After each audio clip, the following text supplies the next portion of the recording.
Hello and welcome, gang, and here we are with another wonderful and, as per usual, a very special TomCast for you all. I'm your good pal, Tom the Chosen One, and I'm joined by my two wonderful friends, Andrew and, of course, Waves. So, Andrew, how you doing today? I am doing great. I'm excited to get into the discourse that we've got planned for today. We saw quite a bit of good stuff at the Not-E3s, as we like to call them. So it'll be good to see everyone's thoughts, or hear everyone's thoughts about that. Yeah, I should probably go into and actually say what this episode is about. Every year there's a Not-E3 event nowadays because E3 is no more. Where, you know, every single big publisher, they have their own showcase and they show out a bunch of games. This time around, we're going to be talking about 3 showcases and then a couple of games that some showed up at showcases, then they had their own individual trailers, and then whatever, we'll get to them when we get to them. But the 3 main ones are the PlayStation State of Play, which we will have to stress that it is not a showcase, it is a PlayStation State of Play. Then Geoff Keighley, aka Dorito of Popes, Summer Game Fest, and then ending it on, after that, the Xbox Showcase, and then of course ending it off with just a few individual games that we want to talk about. But yeah, Andrew is right in that regard. We're gonna talk about some cool games that we saw, and so with that, I'm gonna pass it over to Waves. How are you doing today, G? I'm good, man. I'm good. Really strong set of games that were revealed or talked about, and I'm really excited to get into them today. Depending where it went. It went. Because, we're gonna be real here. We're not talking about every single game that came out in every single showcase. Otherwise, 1, we would be here all night. And then 2, there would be a lot of, especially in the Summer Game Fest, a lot of like, okay, whatever. Like, yeah, moving on. So, it's a tailored selection for your viewing pleasure. So with that, we're just gonna jump right in, and we're gonna head over to the PlayStation State of Play. This one happened right near the end of May, I believe. And yeah, I think you're right about that. Yeah, and like I stated before, the State of Play is different than a showcase. It's usually there to not showcase, but to show a bunch of just a few games here and there. Not a lot of first party stuff and stuff like that. And so this time around, with PlayStation doing a State of Play instead of a showcase, it kind of goes to show the scale of the operations that are happening there at the moment anyways, or that they want to show off. And so with that one, I think we should probably go into just maybe a quick opinion on what we thought of the showcase there. Waves, what do you think? Did you see the whole showcase, or did you only saw like a couple of the trailers? I only saw the Xbox Showcase. Oh, okay. Well, that's fine. I know Andrew. I mean, I've seen the different videos individually for the different games on here, but I didn't see the State of Play or Games Fest. Okay. I watched the showcase live, but then I just watched individual ones for like... Yeah, for the Xbox Showcase, yeah, you were there with us. No, we watched it. Andrew wasn't there. He was there with us last year, but sadly, he missed out this year, which is a shame because you missed out quite a bit. And I will say that, like, and people say, oh, well, you know, it doesn't matter if we watch it individually or things like that. I actually do think it matters quite a bit.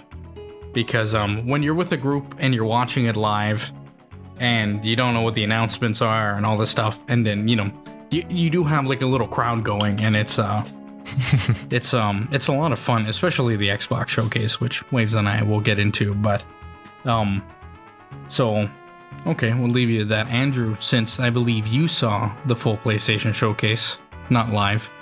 I didn't watch it live either, but what did you think of it, just in general? Or sorry, the State of Play. Yeah, no, as far as the State of Play goes compared to the other showcases, it was a heck of a lot shorter. Probably about like a quarter of the length, at only like half an hour for some of the showcases. So it was nice in that regard, in that I could knock it through in like a lunch hour to just see kind of what they have cooking up in the kitchen. Overall, it was an okay showcase. They showcased some stuff that I just don't care for. There was like a hero shooter in there and like a cutesy dress up game. Like Infinity Nikki or something like that. Yeah. It looked like it probably was ported over from some sort of Korean mobile thing, which is, if you're into that sort of thing, that's your cup of tea. Then Nikki's more power to you. But like a weird thing. It's like the genre is literally called like. It's like a dress-up, like adventure genre or whatever. Where so it's like a whole thing. Yeah, it's like this is like it's like the 5th or 6th game in this series or whatever. I haven't played any of them, but from what I understand, is that like when you go through this adventure, it's kind of like a platformer or something like that, and every single like dress that you have, it makes you it turns you into a different thing, like a cowboy or a knight or something like that. And it's like really heavily based on like the Japanese like fashion industry. So it's like kind of like a game for fashionistas and stuff like that. But it's more than just your typical sort of platformer or something like that. But to the laymen out here that aren't into women's fashion, it's just like, oh, okay, cute little dress up game, I guess, whatever. Then I will touch briefly on the hero shooter Concord, or if you're like in Massachusetts, it's like Concord. That's how they pronounce that city. But we're not gonna really get into that because I don't think any of us have really anything nice to say about it. I don't want to throw just another negative opinion on this admittedly terrible looking hero shooter that is as can be described as, Mom, I want Guardians. No, we have Guardians at home. Most people saw that and it was like, what the heck is this thing? It's like last year when they showed off Foam Stars. Yeah. And we were just bamboozled. And it's just like, what is this thing? Who signed off on this thing? But yeah, it's one of those things where you're a bit late to the party. I mean, personally, I didn't find the aesthetic to be the worst, but it didn't stand out either. It was just the definition of meh. And when the hero shooter is dominated by games like Overwatch and Valorant, and I guess to a slight extent like Team Fortress 2, like people are already stuck in the camps. Those are probably the big three, I would think. And no one's gonna budge anytime soon. So yeah, exactly. And it's to me it was less like the aesthetic. The aesthetic looked fine. Kind of like maybe your retro 70s kind of looking thing, but it was more the writing of the whole thing that was just like, oh boy, this is not good. This is not good. This is kind of dookie, but yeah, they had a whole cinematic trailer for, I think it was like a 5-minute trailer before they showed off. It's like 5 or 7 minutes, I think, yeah. Yeah, and they had like a minute worth of gameplay, so that's never a good sign if they're showing off just a huge cinematic and then nothing else to follow up. No, which is kind of something we'll get into on the Xbox showcase because it's kind of neat there, but because some people are like, oh, well, that's clearly like CG, and it's like it's not actually, but yeah. I saw some comments, people thinking that it would be like another kind of first-person adventure akin to like Guardians, and if it was in that direction, I think probably would have gotten a lot more positive attention. But when it announced to be a hero shooter thing, that's when it fell off entirely.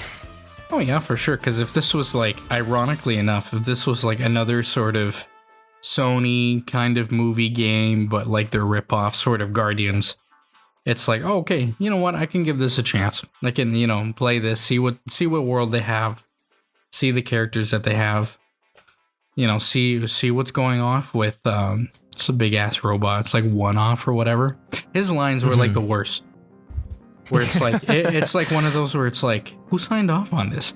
Such lines that I remember are, it's like, now time to use the big gun, and follow that by, that's me. That's me. Yeah. That's me. I was like, that's me. I was like, who signed off on this? Who signed off on this? This is bad. Terrible, but whatever. Like I said, we should leave it at that. So yeah. Out of the state of play, there's really only 2 games, at least for me. I don't know if Andrew wants to throw any more in, but that we want to talk about. Yeah, no, I'd agree with that sentiment. There were 2 standoff titles. Yeah. And standout titles, not standoff. We'll go into, standout. yeah, stand by, stand down, and stand by. Yeah. That we want to get into, and so the first one that we're going to talk about is Dynasty Warriors Origin. So this seems to be the latest Dynasty Warrior game, which, apart from a lot of like Muso sort of spin-offs, like there was that Persona one that came out a couple years ago. There was like some Hyrule one that came out a couple years ago. There was a Fire Emblem one, if I'm not mistaken. Which, apart from the Persona one, that's the one I played. The other ones I haven't played, but it seems to be, at least for me, that I don't really remember when was the last like actual Dynasty Warrior game that was set in China, ancient China. That would have been 9, I think. 9 Legends was 9 Empires. Yeah, 9 Empires was the latest release. And what was that, you think? Well, that was the one where they introduced the quote-unquote open world segments that, frankly, no one really cared for, because it just made the world feel lifeless and empty. And they went the Ubisoft route of filling the entire map with useless tasks and stuff like that to try and pad out and fill the world. But you just made you realize you were you were wandering around in an empty space, so it didn't. I don't think it did well with the fan base. I'm not sure how well it sold, but I didn't see any kind of positive discourse surrounding Dynasty Warriors 9, or the spin-off title 9 Empires, where you control your own sort of faction. So I think probably the last one that people remember fondly would be like 8 or 7. Yeah, that was a while ago. Yeah. It'd be like what, like the PS4 or like PS3 era? That might have been PS3 transition into the 4 area. Yeah. Yeah, it might have been like that 2013, 2014 kind of around there. Yeah. But with it, we got a new Dynasty Warriors game. It seems it's called Origin, so you make your own character in this one, if I recall correctly. Which they weren't quite clear on whether or not you make your own character. They have this kind of anime protagonist character standing off against an army, which is par for the course for Dynasty Warriors, and they have him wielding a bunch of different weapons. So he's not married to one weapon type, which is the usual for most Dynasty Warriors. Each character has kind of one weapon type. They can have multiple different stronger versions of that weapon, but they're married to that one weapon, that one fighting style. This new character seems to have access to multiple, maybe all of the different weapons. Because he uses a sword, that's the new character. He uses a spear. I think he uses a guandao in the middle of it. Yeah, if I recall correctly. But the immediate thing that I see in this trailer is just like 2 things. One, the detail that they've, at least from the last time I played Dynasty Warriors. So apologies to the audience out there that plays this religiously, which I don't think any of us do. Not these days anyways, I don't think, but it's like what I see is one detail is like way more detail in like the individual soldiers and stuff like that. And then multiply the soldiers, where like now it's on a much, much bigger scale. There's like tons and tons and tons, like Mountain Blade kind of like esque legions of people like fighting against each other, and it's a spectacle that when you put that together with Dynasty Warriors gameplay, it makes it look way cooler. When you hit somebody and they fly up into the air, when it's like 5-10 people, it's like, yeah, that's pretty cool. When it's like 20-30 people and they're all flying up in the air, that's pretty damn cool. So Andrew, as your Dynasty Warriors, not expert, but I guess like the only other people that plays it here, unless before that, Waves, do you play Dynasty Warriors? No, I have a good buddy of mine that does, so I've kind of kept up with it on the side for a while, but I've never really played or paid attention too closely.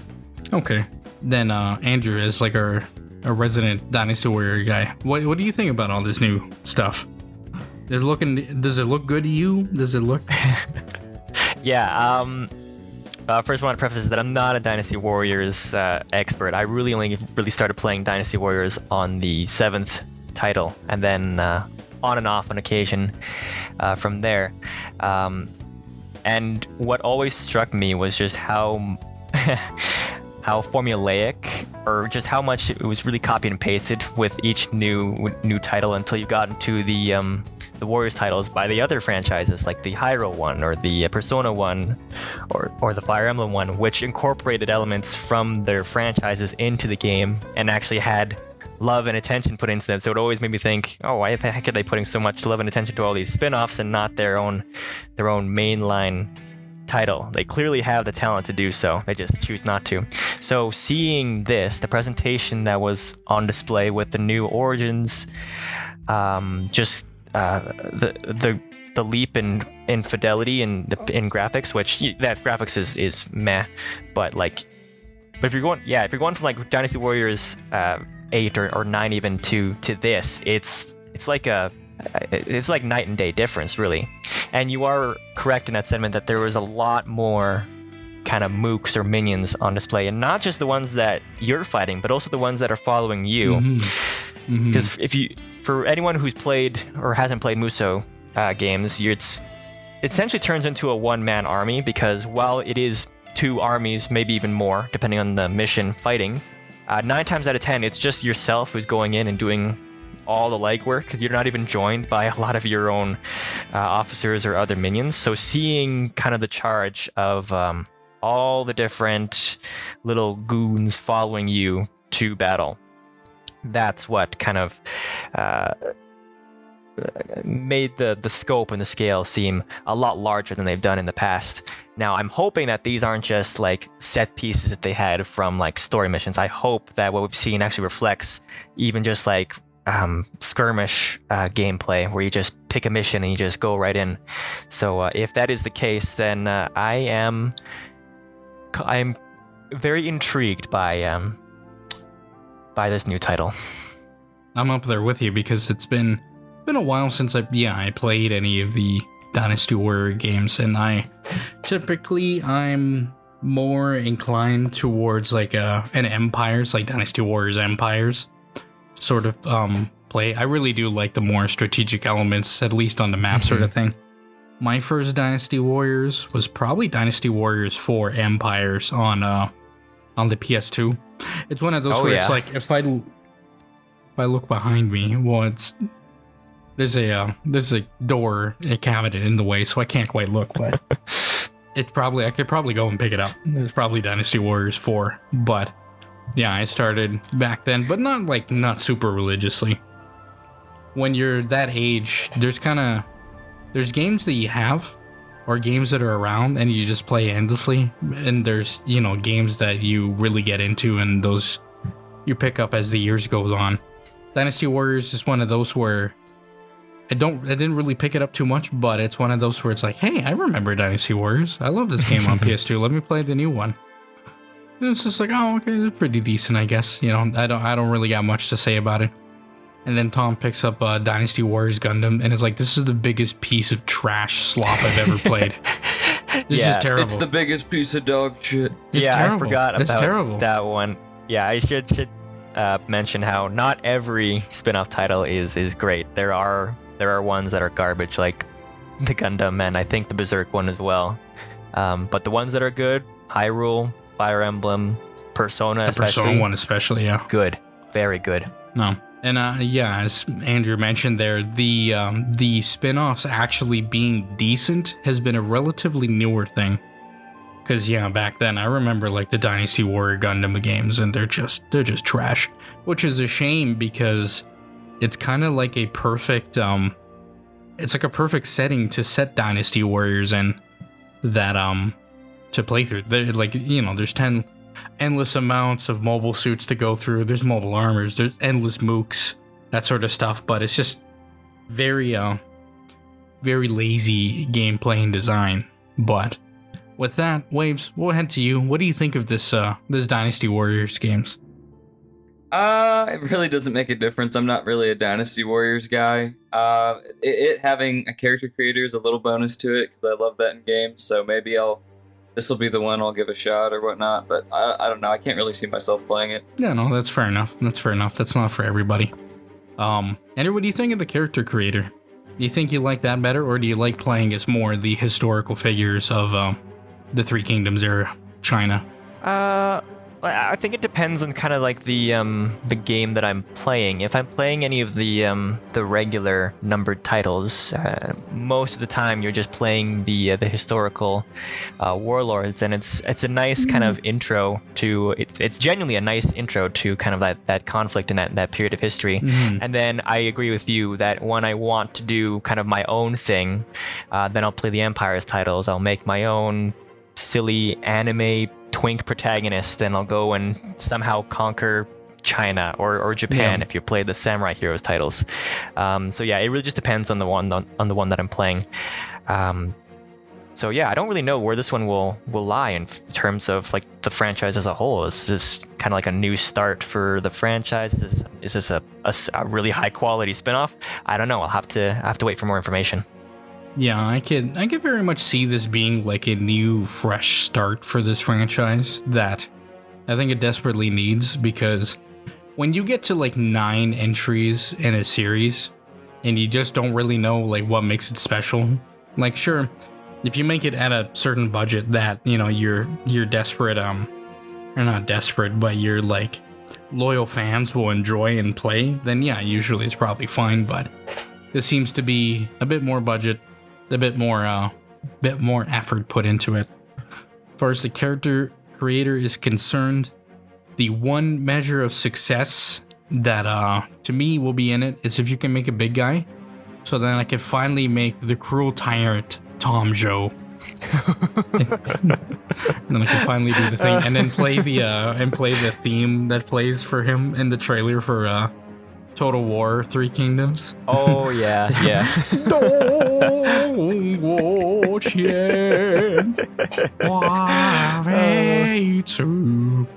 But gosh, no one's thought about that game in a hot minute. This next one is Astro Bot, which seems to be a Astro Bot's first big full game. So Astro Bot, for the audience out there that are not aware, it's basically like PlayStation's current mascot, where it's like a little cute little robot thing, and they have like different demos that they have when they send out with their PlayStation of that. Like for the PS5, it's Astro Bot's like Playroom. I think they had one for the PS4 if I'm not mistaken, and then they had a PSVR game, which was like Astro Bot like Rescue Mission, I think, which I did play that one. And I actually really liked it because it was one of the few VR games that like made me feel that there was like scale to things.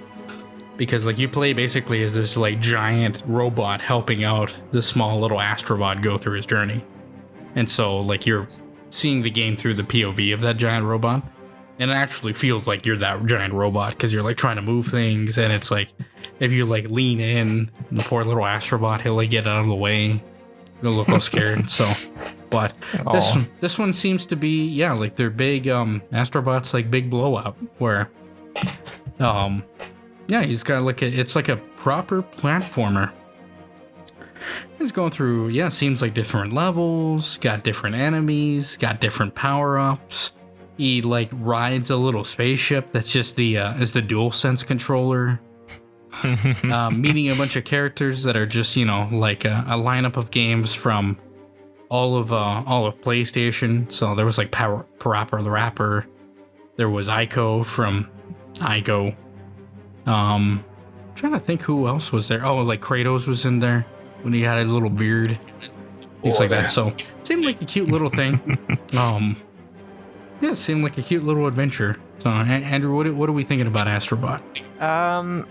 Yeah, you know what? This one was actually a very pleasant surprise. This was the one that they definitely put the most work into. Sure feels that way. Yeah. I mean, it was the last one. I think it was the last one that they showcased, and they provided the most time. I think it was the longest one out of the bunch. And the trailer and the accompanying music was genuinely fantastic. I honestly didn't give Astro Bot much mind when he was first introduced on the PS4, or I didn't look into his thing on the PS5. Didn't even ask my brother about it, frankly, if he even tried it. So yeah, no, I had really zero interest in Astro Bot whatsoever. But after seeing that trailer, and they're kind of going for their own sort of, I think it's called Mario Odyssey. And you're right, this is kind of the new mascot to replace, like I think Sackboy was the recent one back in PS3 era. It looks fun. You're missing one. He's a cute. Oh, which one am I missing? You're missing. You know which one you're missing. You're missing Knack, baby. How can we forget about Knack? Knack, baby. God. How can we forget about Knack? I forgot the masterpiece. Oh, the masterpiece. I'm Knack. sorry. I'm not a true fan. I'm not Give a me true the year fan. 2014. I'm not a knackhead. Yeah, Knackhead. What? I've outed myself as a phony. A big fat phony. You're phony, a great big phony. Oh boy. Andrew, you got any more to say? Only that when this one comes out, I'll see if my brother wants to get it, and I'll try to subtly nudge him in that direction so I can see it for myself, because this one looks like a genuinely cute and fun one that even I would want to try. Yeah. Waves, what are we thinking about Astro Bot? This sort of thing? I'm not a big PlayStation guy, so I don't have Yeah. probably the means to even play it if I wanted to, but I'm not a big platformer fan either. Okay. This would have passed for you? Yeah. Yeah? Okay. Well, then Definitely. I can get on my soapbox.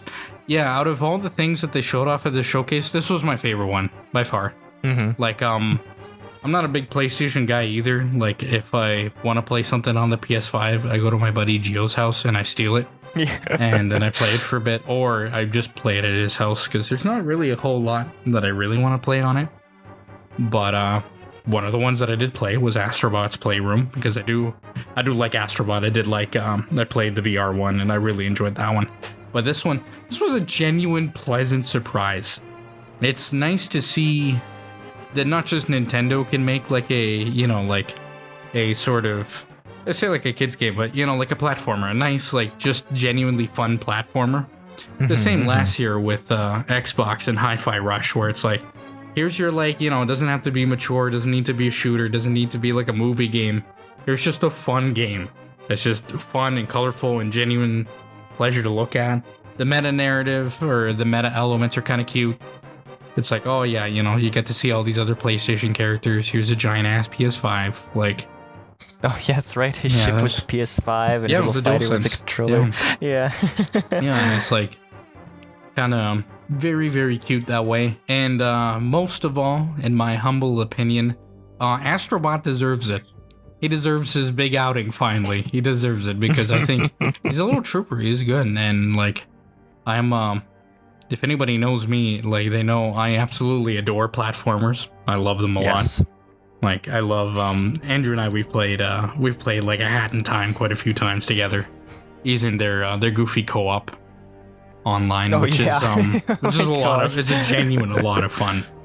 A genuine a lot of fun. It's also like a magnificent platformer game. There's other like platformer games too that I really like that I don't talk about a lot, because I don't know. Usually it's like, oh, time to talk about a video, and it's like, they're talking about this horror game that's just like a lot of like narrative elements to talk about, or things like that. Or it's like, or do I talk about like, it's like Demon Turf, which is like a really technical platformer. And it's like, yeah, I should probably talk about this horror game. But I am looking forward to Astro Bot, and I'm hoping it'll be pretty good. There is one thing that I'm a little contentious about, and that is the price of the game, which I hate to make little Astro Bot justify itself in price, but it's going to be like a full $70 game, at least American. Yeah. So in Canadian, that'll be like a $93 million game. Yeah. So it's one of those where it's like, I don't know about that. I don't know about that, but hopefully there's enough content in there and it's a big enough game. In a press release, they said after the fact, or after the trailer dropped, they said that, like, it is a very full game and there's like many different levels, like something like 20 or 30 levels or something like that, which is quite a lot. And so hopefully it has a lot, and I hope people give it a genuine chance, because Astro Bot looks like a lot of fun. So with that, fellas, we kind of got to the end of this, at least what we want to talk about with the PlayStation State of Play. I keep almost saying showcase, but it's not. And I do have to be fair to PlayStation. It's not a showcase, because their showcases are usually a lot bigger. But apart from this, like, I want to say there was more things that I liked in this State of Play than last year's showcase. The only thing I really liked from last year's showcase was Alan Wake 2. Yeah, that's fair. And that was pretty much about it. But I don't know. Apart from that, I do think even then with these two games, there was a lot of games that we left out. And I don't really particularly think they are interesting or really of note. And I don't want to be that kind of guy, but it's like, I really did think this was a poor showing on PlayStation's part. And I think apparently later this year they're gonna have their showcase so they can reveal their PlayStation Pro, their PS5 Pro. And so then they might show like some more first party stuff or other things that they've got going on. But this one, I was a little sour on this one. But Andrew, what do you think of the showcase as a whole? Because you did see it. No, I'd agree with your sentiment that compared to the other ones, even though we have to give it the benefit of the doubt that it's smaller scale, it still was kind of a meh showing apart from Dynasty Warriors and then the standout Astro Bot. So yeah, if they have a proper showcase later this year, then we can hopefully they just up the ante with that. And if this is the only thing they have for the year, then yeah, kind of a mediocre showing for them this year. Yeah, a little bit of a downer year, but oh well, it is what it is. Waves, do you have anything more things to say about this PlayStation showcase? Or sorry, the State of Play? Not really. There's not really a whole lot, for me at least. Yeah, I will say that, like, Andrew did mention that, yeah, like, it is a smaller thing, but it is, there is a fact that, like, even though it's smaller, there is even if it's shorter, there's still a noticeable portion of it that feels like, man, this is wasting my time. Mm-hmm. Like, if the games don't feel interesting and they just kind of, it's, of course, compounded worse when you have something like the Summer Game Fest that we'll get into, but, yeah, it's just like, it was just, I hope there's more for PlayStation later in the year, because competition is healthy, and it makes everybody else better, but we'll see. So with that, we're gonna move on to Geoff Keighley's, aka Dorito Pope, Summer Games Fest, which is sort of it's sort of his like E3, Not-E3 that he's trying to put up every single year as like this sort of showcase where he has all these other games that he's going to show off. It's like, okay, all the publishers, you can come here. Here's one giant tent that you can come in and show your stuff off from, which may or may not have worked. We'll get into that. But so far and so forth, we don't actually have, again, a whole lot more to talk about. And this showcase was much longer.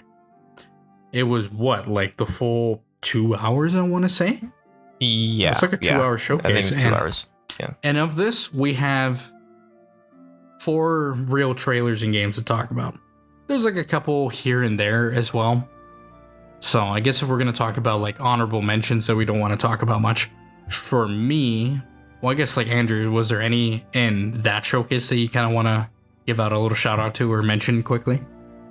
Apart from the lineup of games we've got listed, only that it was entertaining to see Sam Lake do his little dance out onto the stage, and and talk about the stuff they have planned for Alan Wake 2, if I recall correctly. Those looked, I mean, like his whole thing was just fun in general.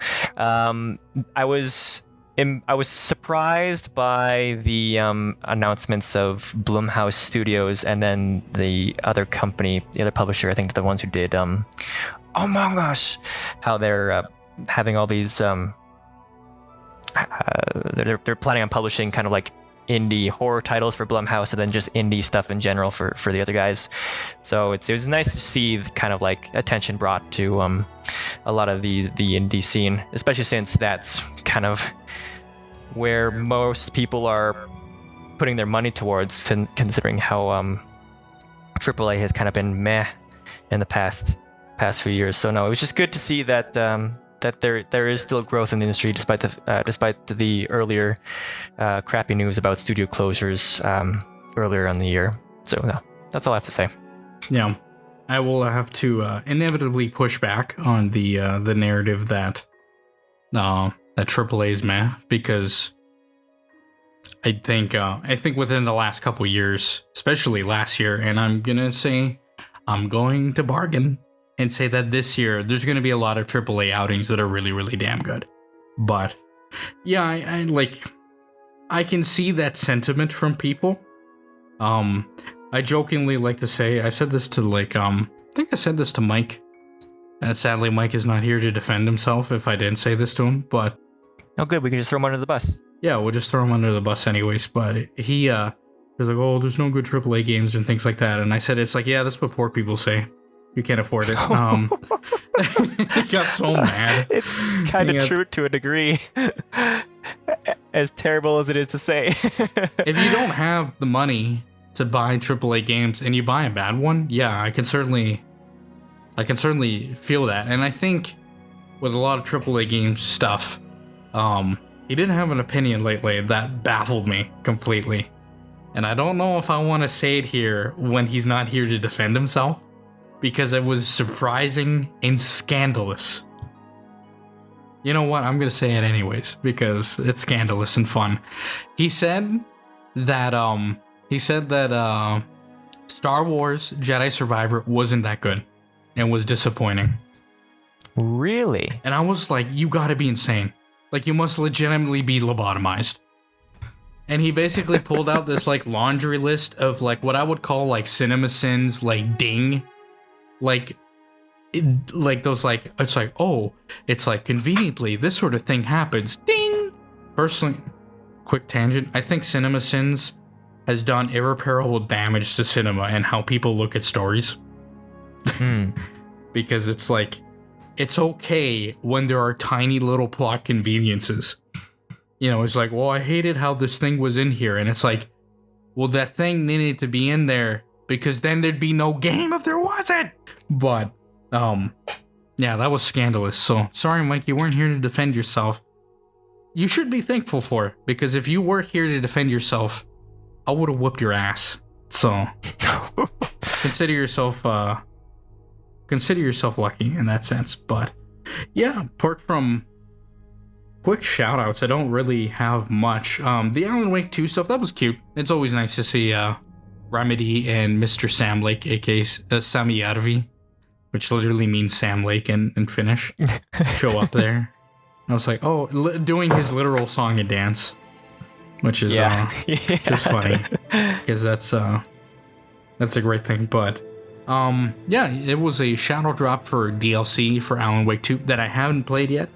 I might play sometime this summer when I got time, but there's a lot of stuff going on.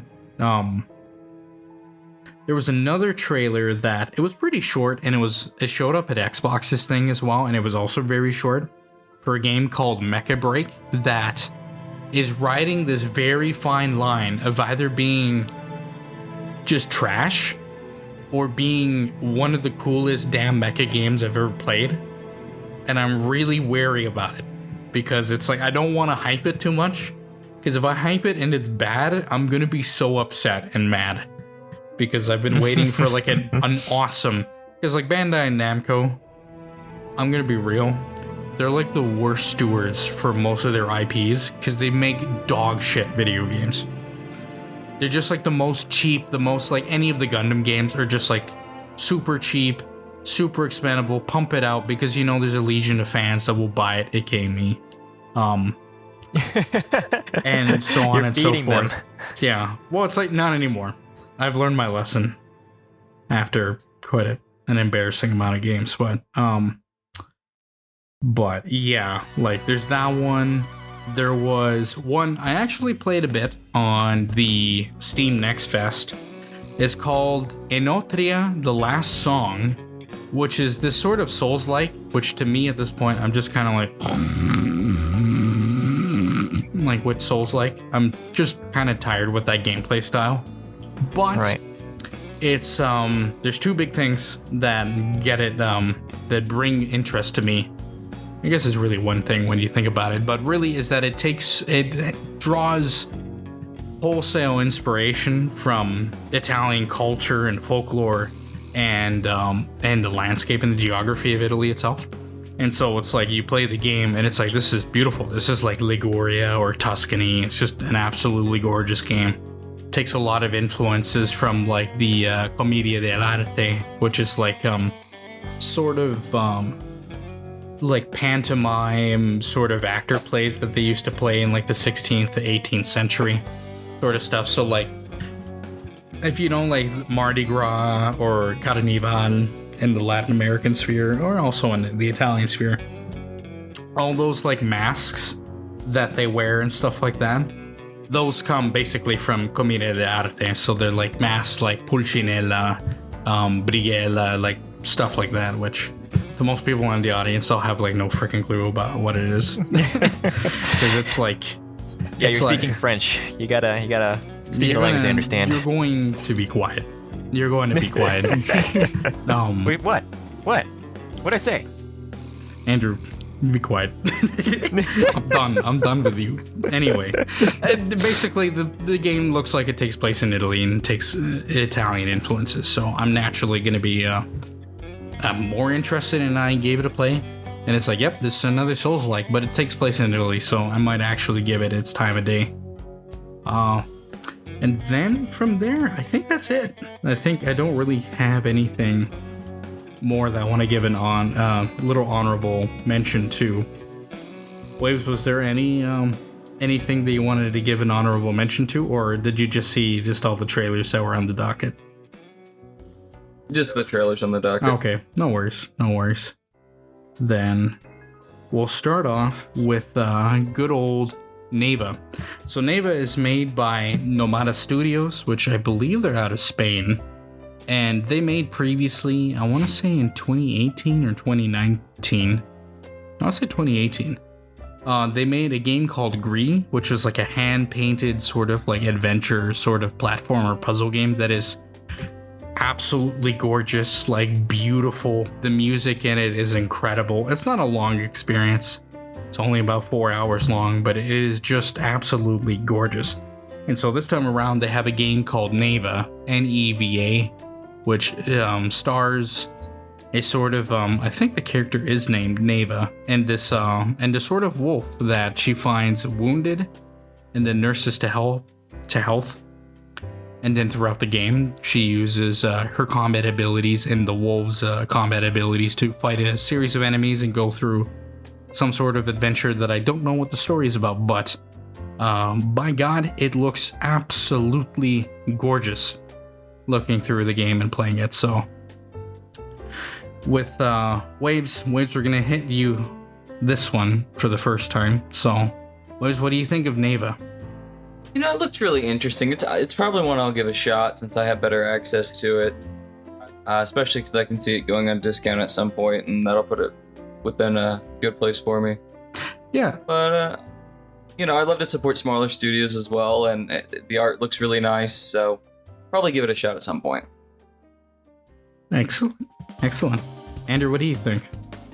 I thought it was very pretty and very cute. The interactions you could have with the little dog and it growing up to become very, very competent I thought it was interesting how kind of like they fed into each other in terms of not just the traversal, but in the combat as well. They're kind of going for this sort of kind of Hollow Knight 2D Metroidvania sort of feel to the overall experience and the combat. So yeah, it'll definitely be something to be worth checking out. I think when it drops.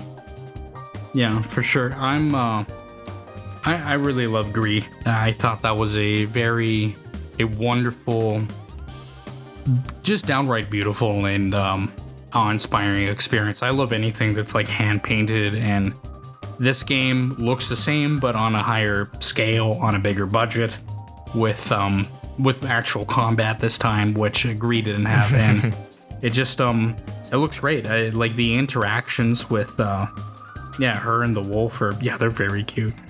It's very and just beautiful locales, lots of like animals and lots of beautiful nature. And so I'll definitely be taking a look at this one and picking it up whenever it comes out. Which, did it have a release date when it came out? I don't think so. I don't remember seeing one. It said just 2024, I believe, but that's I don't remember seeing one. That's one thing we'll have to get into with this, but it is that's about it for that one. Moving on, we're gonna head to a game that I called out like immediately. I knew immediately what it was gonna be. I saw like one world leader and then like soldiers, and it's just some guy like, talking about the ages and this and mankind. I'm like, ancient this history, is bro. Yeah, and it's like, this is probably Civilization. Like, damn, this is Civilization. And stuff like that. And it got to the end, and it's funny. Our good friend of the server, Inkity, here is like, okay, cool. Did you fast forward through this? This is a live. It's a live stream, so it's like it's so funny, but it's like we'd like to, Inkity, but we can't. And so this is Sid Meier's Civilization 7, which is the long-awaited, especially for me, the long-awaited sequel to, if you can believe it, 2016's Civilization 6, which makes you feel old. Oh my gosh, has it been that long already? And it'll make you feel old until you remember that Civ 5 debuted in 2010. Oh my gosh. It's disgusting. That's still the one that I'm playing. That's the one, that's the one I still play. I don't play Civ 6. So, I can't stand Civ 6. Like, our good friend Bones, he always wants to play just it. And I'm like, no, this game sucks. This game sucks, bro. I hate it.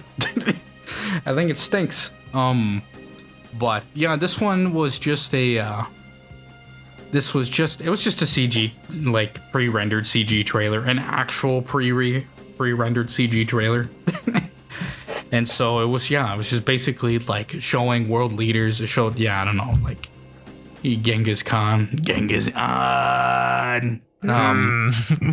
and like probably Caesar Augustus or some other things, and then it's like all history and in this and things like that. I hope Sean Bean isn't the narrator. I like the old narrator for Civ 5 a lot better, but that was it. And then title drop. So basically not really a whole lot there, but since I think we might be on the whole here, switching back, Andrew, what do you think of just finally getting a new Civilization game?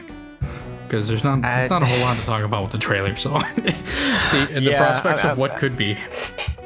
Yeah, no, I have no idea what the new gameplay. I mean, I think, because I'm pretty sure that Sid Meier did step out and say that gameplay would be announced at some point. So I mean, that'll be interesting to see once the actual gameplay drops. We'll see how much they've changed or butchered depending on your stance of things. God, it just really makes you realize just how long and how old we're getting, and I hate it.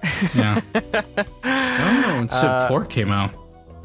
That was like even longer. That was like, I don't even want to think about it. It was like nasty. I don't even want to think about it.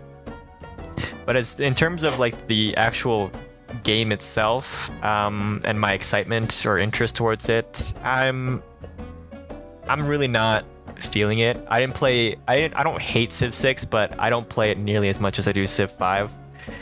So I really don't We'll see. I really don't care all that much. Okay. Waves, what do we think? I want to care. I want to, but I don't because I can't really stand Civ 6. They've kind of ruined it for me. I mean, I love Civ 5. I love Civilization Revolutions on the Xbox 360. Yeah. Fun game. Underrated. It's very underrated. But I'm just not excited. I don't trust them anymore. I guess I'll be on the other end. I'll be the eternal optimist here. I have tempered excitement for this. It depends how much they butcher or don't butcher, which is the big thing. I'm with Waves on this one. I really didn't like Civ 6. I didn't like how... It's funny because I was like inking when we were talking about it. I think that like Civ 6 games like they go way too quickly. They last like all of 5 minutes. And to me, a lot of that has to do with the fact that they probably, like, they took the tech tree, split it in half, and made it a social tree as well. I don't like it. I think the pacing of the game goes way too fast. I don't like the districts in the game. It's too big to make me want to micromanage so much. Like, it's just too all over the place. If this was like Endless Legend, where, yeah, these districts that you make in that game are like really important, then yeah, I'm more focused on trying to focus on those districts. But it's like, oh, time for me to build this new district, and it's just like, oops, a decision I made like 30 turns ago means my city sucks now. And it's like, this is stupid. The giant waste of my time. Like, I just didn't like it. The one redeeming feature I will have and will say about Civ 6, and I will say so as a Venezuelan patriot, is that there is Simon Bolivar in the game, and apparently he's actually really good. So, all the Venezuelans out there. So, gotta add a little of that Veneco patriotism in there, but the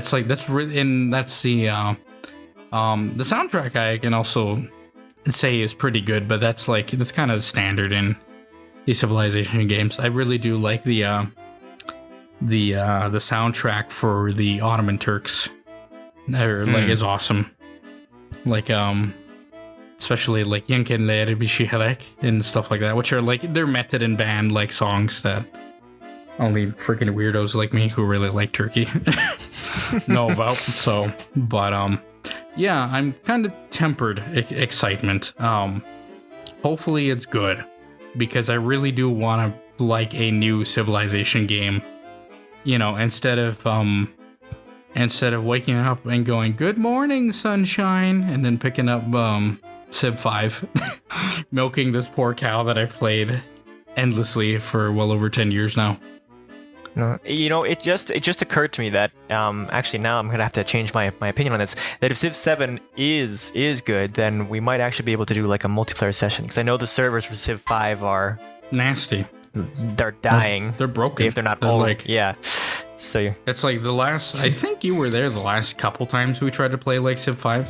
Yeah. And like we'd end a turn and like everybody would get like 100 gold or some stupid crap, because like the server's just messing up. Like, which I ain't like 100 gold. I don't mind, you know. But yeah, it was like, it's like last time I was playing the game, the multiplayer elements were like just barely hanging on. It's nice that it's so old though, because I can play it on like my nasty like toaster crap top. I play that. I bring that with me on flights and stuff like that. So whenever I do like flights to the New World and that, like I did last year, I didn't even sleep. I was awake for like 28 hours, and a good chunk of that on that flight, I was just playing like a game of Civ 5. I was like, man, this is awesome. This is wonderful. I love this game. But another sort of thing I guess would be neat to just talk about briefly is that this will be the first Civilization that is like released simultaneously on console and on PC. So I'm curious on how that will change the experience. Maybe not by a whole lot, apart from like UI things that they could get bad for PC players, but I don't really know. So with that, is there anything more you guys want to say? Not really for me. Yeah. Andrew? No, it'll just be interesting to see how they do it on console, because I think the last console release was that Civ Revolutions. No, that was Civ 6. Oh, was it? Yeah, Civ 6 is on console, yeah. It was like a 2019 release for Civ 6, if I recall. Oh, geez. Just goes to show how much I'm paying attention. Because, yeah, I didn't know that either until I was, like, going to do just a little bit of research. Because I'm like... Because I do remember vaguely a friend of mine saying, hey, I could play Civ now. And it was like in 2020 or something like that. I was like, what are you talking about? You got a PC for it? It's like, no, it's on PS4. And I'm like, oh, damn, I didn't know that. But Yeah. it's one of those where it's like, I really don't think those games need a whole lot to change with the UI just to make it playable on console. But yeah, I guess we'll see. But moving on, our next game is Kingdom Come Deliverance 2, developed by Warhorse Studios out of the Czech Republic, or Czechia, as they'd like to be called. And this is a direct sequel to Kingdom Come Deliverance, which takes place in the 15th century? 14th century Bohemia? One of the two. It's like the late Middle Ages, like early Renaissance sort of period. I'd say 14th century, yeah. Yeah, I want to say, like 14th, 15th century. Around there. But yeah, it takes who was it? Jacob? I forget the guy's name. I haven't played it since... Henry. Henry's coming to see us. That's true. Henry, yeah. I haven't played this game since it launched. And I do got a couple opinions on it. But it seems to be bigger, better, more TNA, more the blessings of our great Lord Jesus Christ in it. And so... yeah, it seems to be going in bigger scale. Apparently, there's supposed to be a big city in this game where there's going to be a bunch of people. I hope there's a literal Italian self-insert, an Italian, or I guess at this point, we're going to say a Venetian or Milanese merchant, so I could self-insert myself into that guy. But yeah, just likes to see bigger and better. And so, Waves, we'll head to you. Have you played the first Kingdom Come Deliverance? What do you think of this new one? Yeah, I played the first one. I didn't, unfortunately, really ever have enough time to finish it because it takes a good amount of dedication to get the combat down, as well as, you know, leveling up and everything being a bit of a grindy process on that game as well. But I really enjoyed it. Their attention to detail and realism is really good, and I'll probably end up trying this one out as well. It looks really good, and you know, bigger is better, like you said. That's how I always feel with RPGs. I always want more eventually. Alrighty.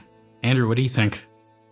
You're the one that said Henry, so you probably played this a lot more than I have. I have played this a lot more. Yeah, I thoroughly enjoyed Kingdom Come Deliverance. I personally really liked the slower progression of the skills, because Henry starts off as a peasant who knows jack all. So not only are you learning, Henry is learning at the same pace as you're playing. So I liked that aspect, because you get to this is gonna sound corny, but like you feel a connection with the guy, right? Because everything that you're doing, he's learning alongside with you. You're learning to read, learning to fire a bow properly, combat, things of that nature. And then there's just the aspects and the situations that he's put in. I think my favorite quest line was when you need to we can do spoilers, it's an old game. When you need to you haven't played it by now, shame on you. Yeah, exactly. My favorite quest line is we need to infiltrate a monastery to find a guy for a bunch of bandits in order to I don't remember the specifics now, but you need to infiltrate a monastery by taking the place of one of the monks. So you go through monastic life. You have to do tasks for the monasteries. Wake up in time for your daily prayers, and then finally at night sneak around to try and figure out who this guy is that you're searching for. And that aspect and all the different ways you can go about, not just the tasks you can do, but how to find the guy. It gave you a breadth of choice to really immerse yourself in medieval Bohemian life, really. So yeah, I'm genuinely excited by all that we've seen with the next one, and Yeah, I'll probably be wanting to get some upgrades to my PC so I can play it. Yeah. I'm one of those where I'm kind of like, I'm more kind of leaning towards Waves' opinion of the game. I don't think it's a bad game. If I had to put it on the Tom review scale, it would probably be like a 6 or 7 out of 10, so above average or good. It's one of those where like the narrative and the world and the detail in the world and what they're doing very much outweighs the gameplay, because I think the gameplay of I'm kind of guy, I like my Eurojank, I'm not gonna lie, most of the time. This is one of those few times where it's like the Eurojank was sometimes a bit much for me. Not all the time, like still enough where I could really enjoy the experiences. I didn't mind the combat. Like at first I thought it was like, damn, this is really tough and shit. Like this is kicking my ass all the damn time. And then I remember my HEMA days where when I first started out, I got my ass handed to me all the damn time. And it's like, damn, this sucks. But then eventually you get it and you start to learn better. You learn better what weapons you use. Particularly mine was the different forms of pole arms, so pole axes, halberds, spears, pointy things that make people go away. And in Kingdom Come, that's usually what I used. That or like longsword, which is also what kind I use. But I really do hope there's several things. One, I hope that they improve the gameplay a bit so it's like less janky, a bit more smooth. Sometimes, make it sometimes less obtuse about things, but in the general, do make it, well, I mean, and this is the thing, this is a sequel, so it's one of those where it's like, well, Henry by now, he should know most of these things, at least in theory of what you learned in the previous game. Because it's like, sure, I might be a bit rusty. If you give me a halberd, I might be rusty with it, but give me a couple rounds and it's like, oh, okay, I'll be whooping your ass again. But, so I'm curious how they're gonna do that without trying to make it too contrived, but at the same time, I am willing to suspend my disbelief, because if we don't, then there's no video game. So it's like, it's not a huge deal, but I'm really looking forward to this one, because the first one, it came out, I don't want to say it came out in a period, but it came out and probably in a heavy year where I didn't give it the amount of time that honestly it really deserved. And it's a studio that I am really cheering for. I really want them to make a really great hit game, a grand sellout game that puts them on the map. And because they're a talented studio, they previously made the Mafia games, like Mafia 1 and Mafia 2, and the good ones, yeah. And so they've done a lot of good work. And the previous game, it was good, but not quite there to be a great game. And so I'm hoping with this one, Kingdom Come Deliverance 2, it'll be that great game that we're really looking for. So I'm really looking forward to it. I hope it's really damn good. And the only gripe I really have to say right now is come on, man, that title, really? Kingdom Come Deliverance. Okay. That's right. Kingdom Come Redemption. Kingdom Come Requiem. Kingdom Come something else. Kingdom Come Deliverance 2. Really, it drives me up the wall looking at it. It's like, this is such a stupid title. It drives me nuts. It really shouldn't drive me as nuts as it does. I'm looking at it at the docket right now and it's pissing me off. Kingdom Come Deliverance 2. I agree with you. This is stupid. I agree with you. I think that's atrocious. Change this trash now. Change it or you're grounded. I'm tired of this. I'm looking at it right now and I'm upset. I don't even want to look at it. Oh boy. Anyway. Are we done with Kingdom Come Deliverance 2? Yes, I think so. Yeah, before you blow a gasket. Before you blow a gasket on the title of all things. Even though I wish them the best. Change that title. Oh boy. And to kind of cap it off with our Summer Game Fest, we got ourselves very interesting game that I had been kind of in hiding for a while. And then it reappeared. and it kind of looks a bit kind of jankier than we expected. But this is Akira Toyama, I believe the guy's name is. I'm just gonna say Toyama because that's the last name I know for sure.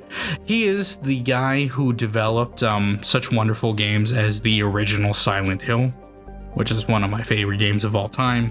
He developed Forbidden Siren and Forbidden Siren 2, which are some, not my favorite horror games of all time, but they're really, really good horror games that have a really interesting mechanic. They made, I'm not sure if Andrew's played this, but Gravity Rush and Gravity Rush 2, which are... No, because I think those were on like PS Vita. I never had that. You can get Gravity Rush 2 on PS4 now. Oh, okay. But yeah, they were originally on... Gravity Rush was originally on Vita, and then I think Gravity Rush 2 you could get on PS4 as well. But I played them both on Vita, and I think they're really exquisitely well done platformer action games, and very colorful and very wonderfully made. And then I'm trying to think what else he might have done lately, but nothing really comes to mind. But yeah, this is kind of like a Japanese sort of like horror action game that's really kind of weird. Like you're like this guy in the city, I think it's Kowloon in Hong Kong. And you're basically, it's like you up against these things called Slitterheads, the eponymous slits, as we would call them. That's such a terrible name. I feel dirty saying it, but does sound like a yeah. Time to release the slit, as they would say. But see what I mean? When we talk about it, it's like I don't like this thing. But yeah, it's basically like these grotesque sort of like horror, sort of like Invasion of the Body Snatcher type creatures, where they're basically fighting, like, you know, they infest normal people and then they turn up into like disgusting body horror, like Japanese sort of horror creatures. And so in the game, you basically take this character and then you fight using your own kind of messed up body horror stuff. You fight against these creatures. Not much of the story that I know. What I do know is that there's a game mode in Forbidden Siren 2, which is like, Forbidden Siren is like this really kind of like, it's like Silent Hill. It's like this slow burn sort of like, this sort of slow burn, more like slower paced survival horror game. But then they have like this one sort of timeline that you can go into the game that is like, the main character gets like this bandana and like a bunch of like wings and like a giant samurai sword. And he's basically like ripping apart all the enemies that you've encountered in this game that have been like basically a bitch to go through. And so it's like this sort of like power fantasy that you're going through. And so Slitterhead basically seems to be that sort of vision, but then transformed into its own thing, into this sort of romp through the city, fighting these disgusting sort of creatures. So, Waves, we're gonna head back to you this time, ping pong back to you. What are you thinking so far of Slitterhead? I mean, it looks, I don't know how, it just doesn't look like a game for me. I'm not gonna sit here and say anything bad on it, but I'm like, people, it might be a good game, people might enjoy it. It's not for me. Yeah. Not a disgusting sex pervert like me, so you probably won't like it.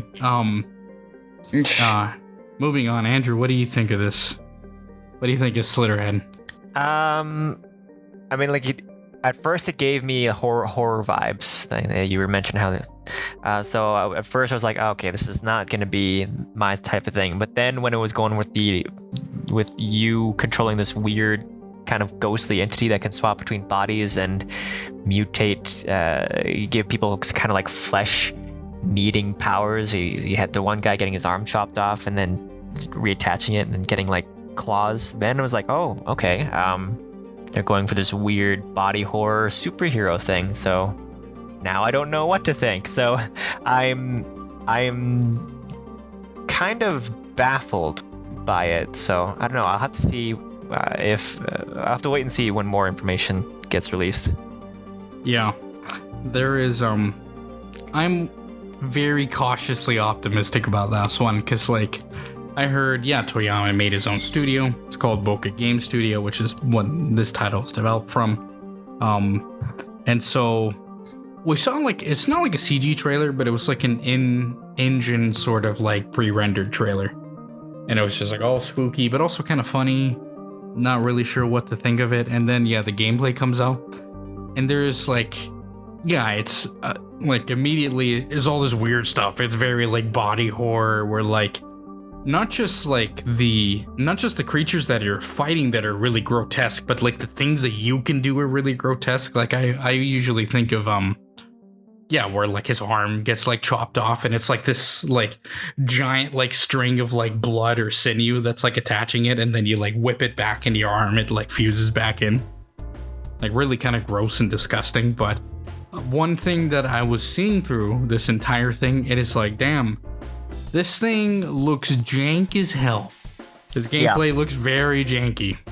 It doesn't look very smooth. There's like, they attack and there's like almost like this kind of weird like pause sort of thing. And so it's kind of, I'll be honest in saying that like there have been other games, not like this, but where the gameplay kind of looks jank and then you play it and it's like, oh, okay, actually kind of makes a lot of sense. It's not as bad as I thought. And so it's one of those, I have cautious optimism for this game.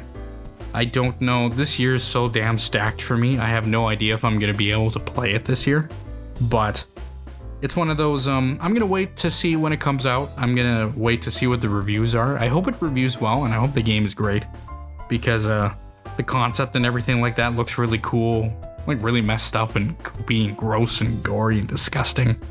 And I want to see to use your own blood and sinew to make this weird minigun, then shoot it. Yeah, that was an interesting direction. But it's it kind of reminds me a little bit of like Prototype, if you guys remember that game from.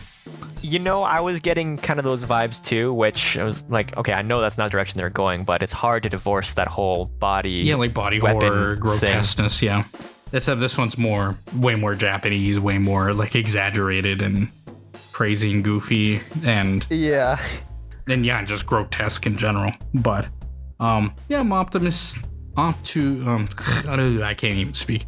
Optimistically tempered. I got tempered expectations. I hope it's really good. We'll see how it goes. There's one game I forgot, and I feel at the end of our Summer Game Fest opinions, we should let in one last honorable mention that nobody said, and I forgot myself. Andrew, would you like to guess what I'm thinking of? Is it Deer and Boy? No. It's Killer Bean the game. Oh my gosh. Killer Bean. No, my Bean. friends are going to be disappointed in me when they listen to this. Oh, really? Why? Oh, they're fans of the Killer Bean movies. The Killer Bean, like cinematic universe franchise. That's right. Yeah, and you don't care too much about it? It looks fun. Yeah. It looks like a fun tech demo, and that's about it. Yeah. That's kind of what I was thinking. Like, this is a great demo, but not much else. No. We got the proof of concept. Yeah, we got the proof of concept. Now we need Remedy to make it, because they've made Max Payne. Then we get Remedy. Honestly, that would be a decent idea. Yeah. Let me put it to you in a language that you can understand. I'm so sorry. No Chinese play. No chow mein here. You did river. Wrong place. And then he just roundhouse kicks him. Yeah. Good old Killer Bean. Yeah, this game is, I don't even know what to think. I hope it's good. It's like, it's one of those games where like the guy said it's like, yeah, and it was all developed by me, one person. It's like, yeah, it kind of looks like it. No offense, but but I don't know, I hope it's good. I thought it was, I didn't really put it on the list because it's like, well, there's not really a whole lot to talk about the game, but it's just silly and goofy. I hope it's good. Then there was like Deer and Boy, and it's like, oh, okay, move along, Kingdom Come Deliverance 2. I think there's a worse title. It's like, oh, that's it. That's all we're talking about. Is just Deer Deer and his boy. Deer and his boy. It's like that one Narnia book, Horse and His Boy. Horse and his boy. And now it's a deer. Yeah, I've been speaking too much. I feel a little hoarse. But good book, weird book, but good. Anyway, this is the end of our Summer Game Fest thing. So, Waves, we'll go to you first because you don't have much to say. But it sounded kind of mean, but I don't want to. Oh my gosh! I don't want to say it that way, but because it's true. What I meant to say is that like Andrew and I saw the full showcase, so we want to get your nice little opinion out of the way. That's completely valid. Mixed bags, some goodies in there, and Yeah. I'm gonna be real, Waves. You didn't miss anything. You really didn't miss much. This was like 2 hours, and Andrew and I will get into this here. Andrew, what do you think of the full thing? It was 2 hours. It was 2 hours. You know what I think? I thought it was bad. 2 hours I can't get back. I thought it was bad. Or I thought it was actually like apart from these games, one of which is like okay. Well, two of them really is like okay. Well, I don't know about this one. You know what I remember? There were a lot of ads for things that were not games. Yeah. And I get it. They got to have like ads for monitors or stuff like that. But yeah, but the whole thing is an ad because you pay to put your game in. They showed off. It's like $500,000 or something like that, or $250,000 for like a 30-second spot on this thing. Yeah. And so they did that. Jeez. There's one thing I have to say, and I don't care how it comes across, but I'm gonna say it anyway. So I gotta be truthful. For the next one, hopefully the Game Awards or the next Summer Game Fest, straight up, if you're a developer or your game is coming from either the People's Republic of China or Korea, you need to pay triple. Need to pay triple. Yeah. There was so much, and I don't really like using this, but I'm gonna say it.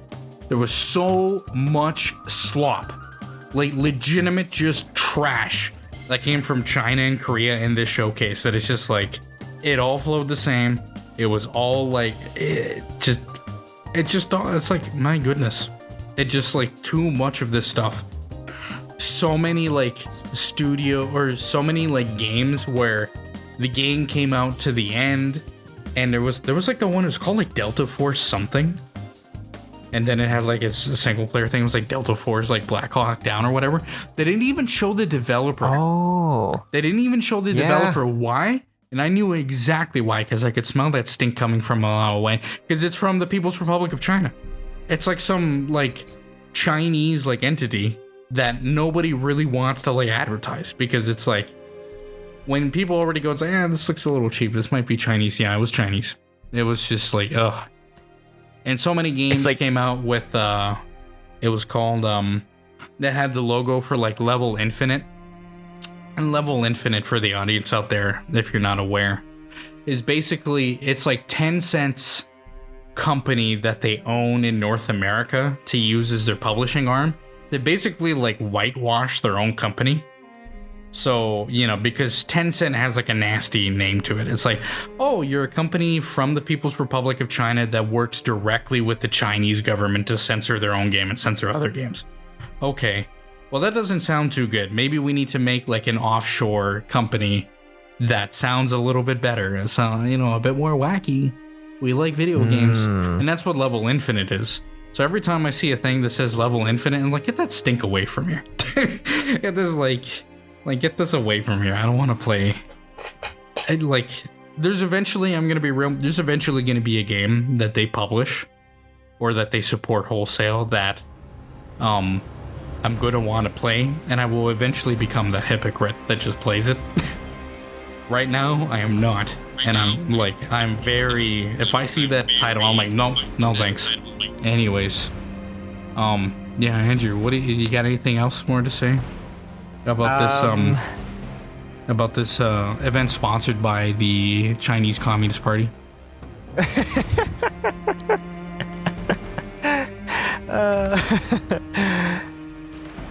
No, I don't think so. Yeah. Yeah, we're good. Get it that way before we get in trouble. There's probably a sniper outside the window. I better not look. I don't want to see it coming. Not here in Italy, thankfully. Or maybe, who knows. Good thing I'm going to bed after this. But, oh boy. After this, we get to have a nice release of a breath of fresh air, because next we have the Xbox showcase, and the Tom Xbot allegations are not going to go away anytime soon. Because man, oh man, this showcase was completely night and day different from, granted, once again, to be fair, the PlayStation 1 was just a state of play, not a showcase. But even just compared to Summer Game Fest was night and day. But to start off, Andrew, you saw the full thing, right? I did. And then Waves, you were there with us when we watched it live. Mm-hmm. So this is one we all watched, and everybody has an equal opinion of worth and value. So we can't wait to get to the end on this one. But even with this one, we didn't talk about every single little game. There's even some games here that I think even Andrew was like, oh wait, you're not gonna talk about this, but we'll talk about that. We'll talk about, I guess, little honorable mentions now first. First honorable mention, not much to say because a lot has already been shown off and the game is coming out here in September, but is Stalker 2 Shadow of Chernobyl, developed by GSC Gameworks out of the boys over in Ukraine. And so yeah, this is just their latest trailer, their latest outing, and it's looking it looks gorgeous. It looks absolutely fantastic. And so I think I'm still very cautiously optimistic because Stalker is such a, I think it's legitimately like a lightning in a bottle. I don't really think you can replicate the exact feeling that the first Stalker games had. And so this is going to be, in my opinion, a very different beast entirely, but I think it's going to be a very good beast. Not because of its its ability to be domesticated, but it's going to be a good beast to shoot and kill in the zone and throw bolts at it to make sure an anomaly doesn't kill you. But Andrew, very quickly on Stalker, what are we thinking about Stalker 2? It's hard to really believe that that we're finally here. Yeah, that we're finally here, and honestly, just how far they've come, even compared to the original one, because the original one is, everyone loves it for its Eurojank, and its bugs, and those things cannot be divorced from the original. This one looks just extremely well polished. So it's similar to like the Dynasty Warriors. It's like night and day difference compared to its predecessor. Very impressive. Yeah. It's one of those where we don't know quite yet. Because it's like a game could look good, but then you play it and it's like, wow, it'll be different. I think it's going to be a bit of jank, because it's like, it is GSC Game World. Like, it's, I don't think it's going to be the most jank-free sort of thing, but I really hope it's going to be great. Waves, what are you thinking? I'm excited for it. I think, like you said, it's going to be different, which I'm, acknowledging, but to get a more polished, by the looks of it, GSC World game would be kind of cool with some modern quality of life stuff. Well, I'll wait and see, but I'm pretty excited for it because I enjoyed the original Stalker games, and I'll always welcome more content. This game looks gorgeous, by the way, too. Like a lot of there's a lot of environments that they show in the trailer where it's like kind of like a sunset sort of thing, and you see like the rays of sunlight going through the buildings, like a lot of ray tracing, stuff like that. It looks gorgeous.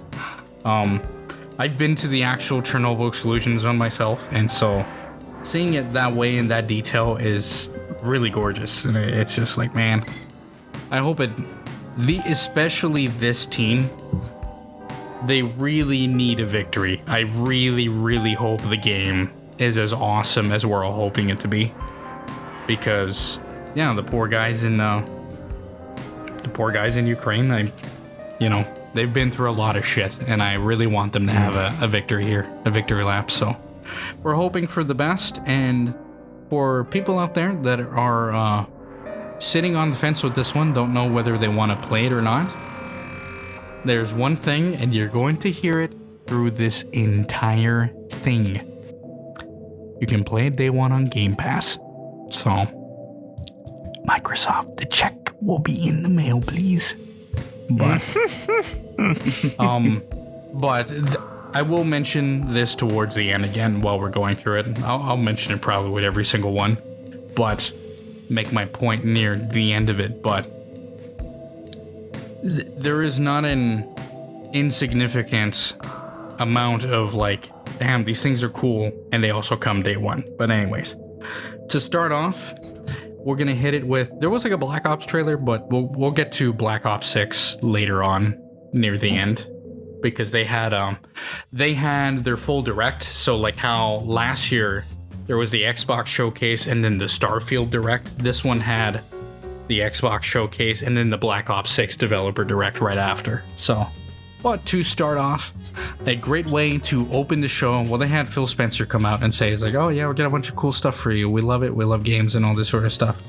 But he's like, here you go. And this is a cool new thing to come out. And the first game that we're going to talk about is Doom, The Dark Ages, which has our lovable Doom guy go back in time when he was basically an interdimensional fighter that fought across the realms and went and ripped and teared his way through a new Demonassi. So we're gonna go with Waves. We're gonna go with you because you're the bigger shooter guy. What do you think? What do you think of Doom: The Dark Ages?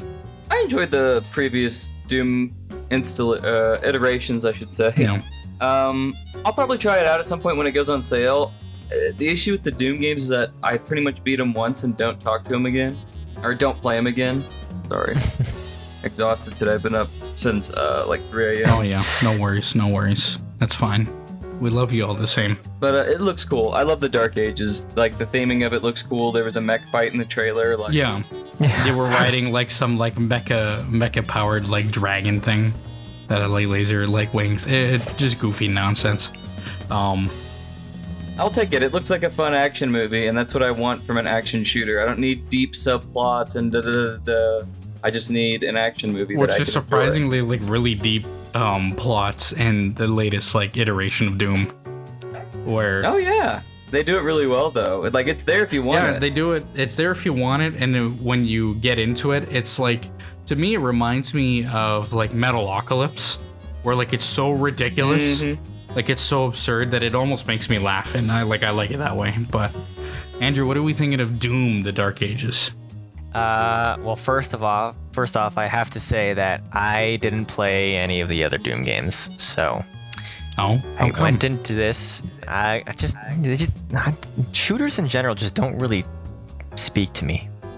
No. But they don't speak to you unless you have a rice hat on and we're playing Rising Storm 2. That's different. That's entirely different. Yeah. I can't tell the demons to go home because the country has abandoned them. Yeah, and there isn't like a demon or a night sentinel off in the distance speaking about silicon panels. And how they're made all to give us support.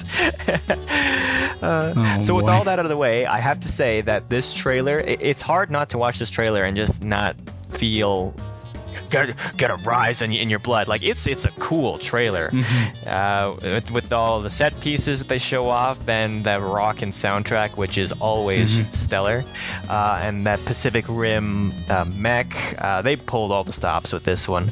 That throwing disc shield was pretty nifty to see, and his flail that he's got going on that's attached to his gauntlet as opposed to the weird arm blade that he's had in the previous title. I just hope that it paid Larian Studios a hefty royalty check for utilizing a jetpack dragon. That video was totally Larian's first, and you cannot convince me otherwise. Ages and ages ago. Thanks, Dragon Commander. Yep, we miss you. That's the next game they got to do with their big budget now. Dragon Commander. Yeah. I saw, to put into perspective, I really loved Doom 2016, and I freaking loved Doom Eternal. When that came out in 2021, I want to say. When it came out in 2021, it was straight up like, I think, my second favorite game of that year.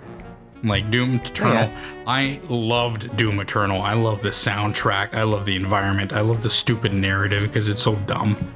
I love, a lot of people weren't really too hot, or some people weren't too hot with the gameplay because it has like a very, not rock, paper, scissors, but it's like very, enemies have like clear strengths and weaknesses that like you kind of have to create this dance of death that you create with it, where like, oh, you do this and then you use this other weapon and then it breaks that, and then you do like a lot of things, and you get into like your own rhythm with it, and it's very intoxicating. It's very, very fun to play through. Like Waves, I didn't really touch the game again. I did touch it a bit because there was the DLCs that came out, the Ancient Gods Part 1 and Part 2, that I did play. And it's one of those where like you boot up the Ancient Gods Part 1 and it's expecting you that you play the game, that like you finish this after you finish the game. So like after all the DLC comes out, it's like, damn, you're like a baby. I haven't touched this thing in a year. And so it whooped my ass. So I had to go back and play a good chunk of the Doom Eternal again to go through the Ancient Gods. But no, I think this game looks awesome. I think a lot of the weapons in it are cool. You got your little Captain America shield with like a bunch of spines and stuff on it. My favorite one is like this, they call it like the contraption or whatever on Twitter, where it's like the gun that like feeds skulls in, and it like crunches it down and then shoots the shards out in a bunch of different directions. Oh, that bone grinder thing. Yeah, it's like that bone grinder thing. I freaking love that like thing. One of my favorite weapons ever. Honestly, I love that. I loved it. I think it was so cool. It was like, this is awesome. I love this contraption. It's awesome. But I think it looks great. The only area of concern at the moment is that there was this giant split between Mick Gordon, the guy who composed Doom 2016 and Doom Eternal, and he's basically out of it completely. So I'm very curious to see who they're going to do the soundtrack with. For the Ancient Gods Part 1 and Part 2, they used Andrew Hulshult, who he does the soundtrack. He did the soundtrack to Dusk. He did the soundtrack to like a Medieval and a bunch of other like New Blood titles. And so his soundtrack, it was pretty good in the Ancient Gods Part 1 and Part 2, but a very different sound. Instead of like that sort of very fast-paced, like semi-electronic sort of like I compare it to like the band Meshuggah, which Waves may or may not know, but it has like I know. It's like the Doom soundtracks kind of have like a lot of that sound to it. It reminds me of that anyways, and so it's the Ancient Gods had like more kind of like slower like chugs and stuff like that, and so it's a different sound, but I think it's going to be good. I hope they go a bit more slower paced with this one, because it's like, I'm not even sure if you can make Doom, especially after Doom Eternal, even more fast paced. Because it's like, holy moly, it'd be like, I don't think I can handle it, but I'm optimistic for this one. This one looks, it looks great. And yeah, I'll definitely be picking this one up day one for sure. So, are we done with Doom: The Dark Ages, fellas? Yeah, I think so. Alrighty, moving on to the game that probably only I care about, but we're heading into Starfield, and they had two announcements to make. The big one that they had at first is the Shattered Space expansion, which is basically like their first big expansion that, for the fellas out there that didn't play Starfield, it has a lot to do with a faction in the game that's called House Va'ruun, which is this sort of like weird sort of space serpent cult that they basically believe that like when the end of the universe comes, a space serpent is going to awaken and basically consume the universe, and only a handful of these people that have been enlightened by House Va'ruun are basically worthy of being alive when that happens. And so basically they they kill a lot of people like on spot sort of thing. They make like these weird cults and rituals. And so it's one of those things where, yeah, this new expansion comes out and it's basically all about them. So I think it'll be very interesting. And so moving back along, Andrew, we'll start with you first this time. So what do you think about the Starfield Shattered Space expansion? Well, yeah, I've not played Starfield, so I don't think I have too much to contribute to this. I like the aesthetic of the snake cult and them going in a horror direction with this. From what I could tell, with exploring kind of like an abandoned, uncharted or undocumented space station. Those things are nice changes of pace to the Bethesda formula. So I always, even though I'm not a huge horror game fan, I always do like the odd kind of like horror-esque quest that Bethesda does in their titles. So I like the look of it. But yeah, again, I have no interest in playing Starfield, so this will be a miss for me. Yeah, you wanna change one diaper, but you don't want to buy the whole box, sort of thing. Yeah, exactly. Yeah. To make a really nasty, stupid analogy. But moving on, Waves, what do we think of this expansion? This will probably be what gets me to try Starfield, honestly. Yeah, you know what's wild? I've heard that from a lot of people that are like, kind of sitting on the fence. Yeah, maybe I'll play it, maybe I won't.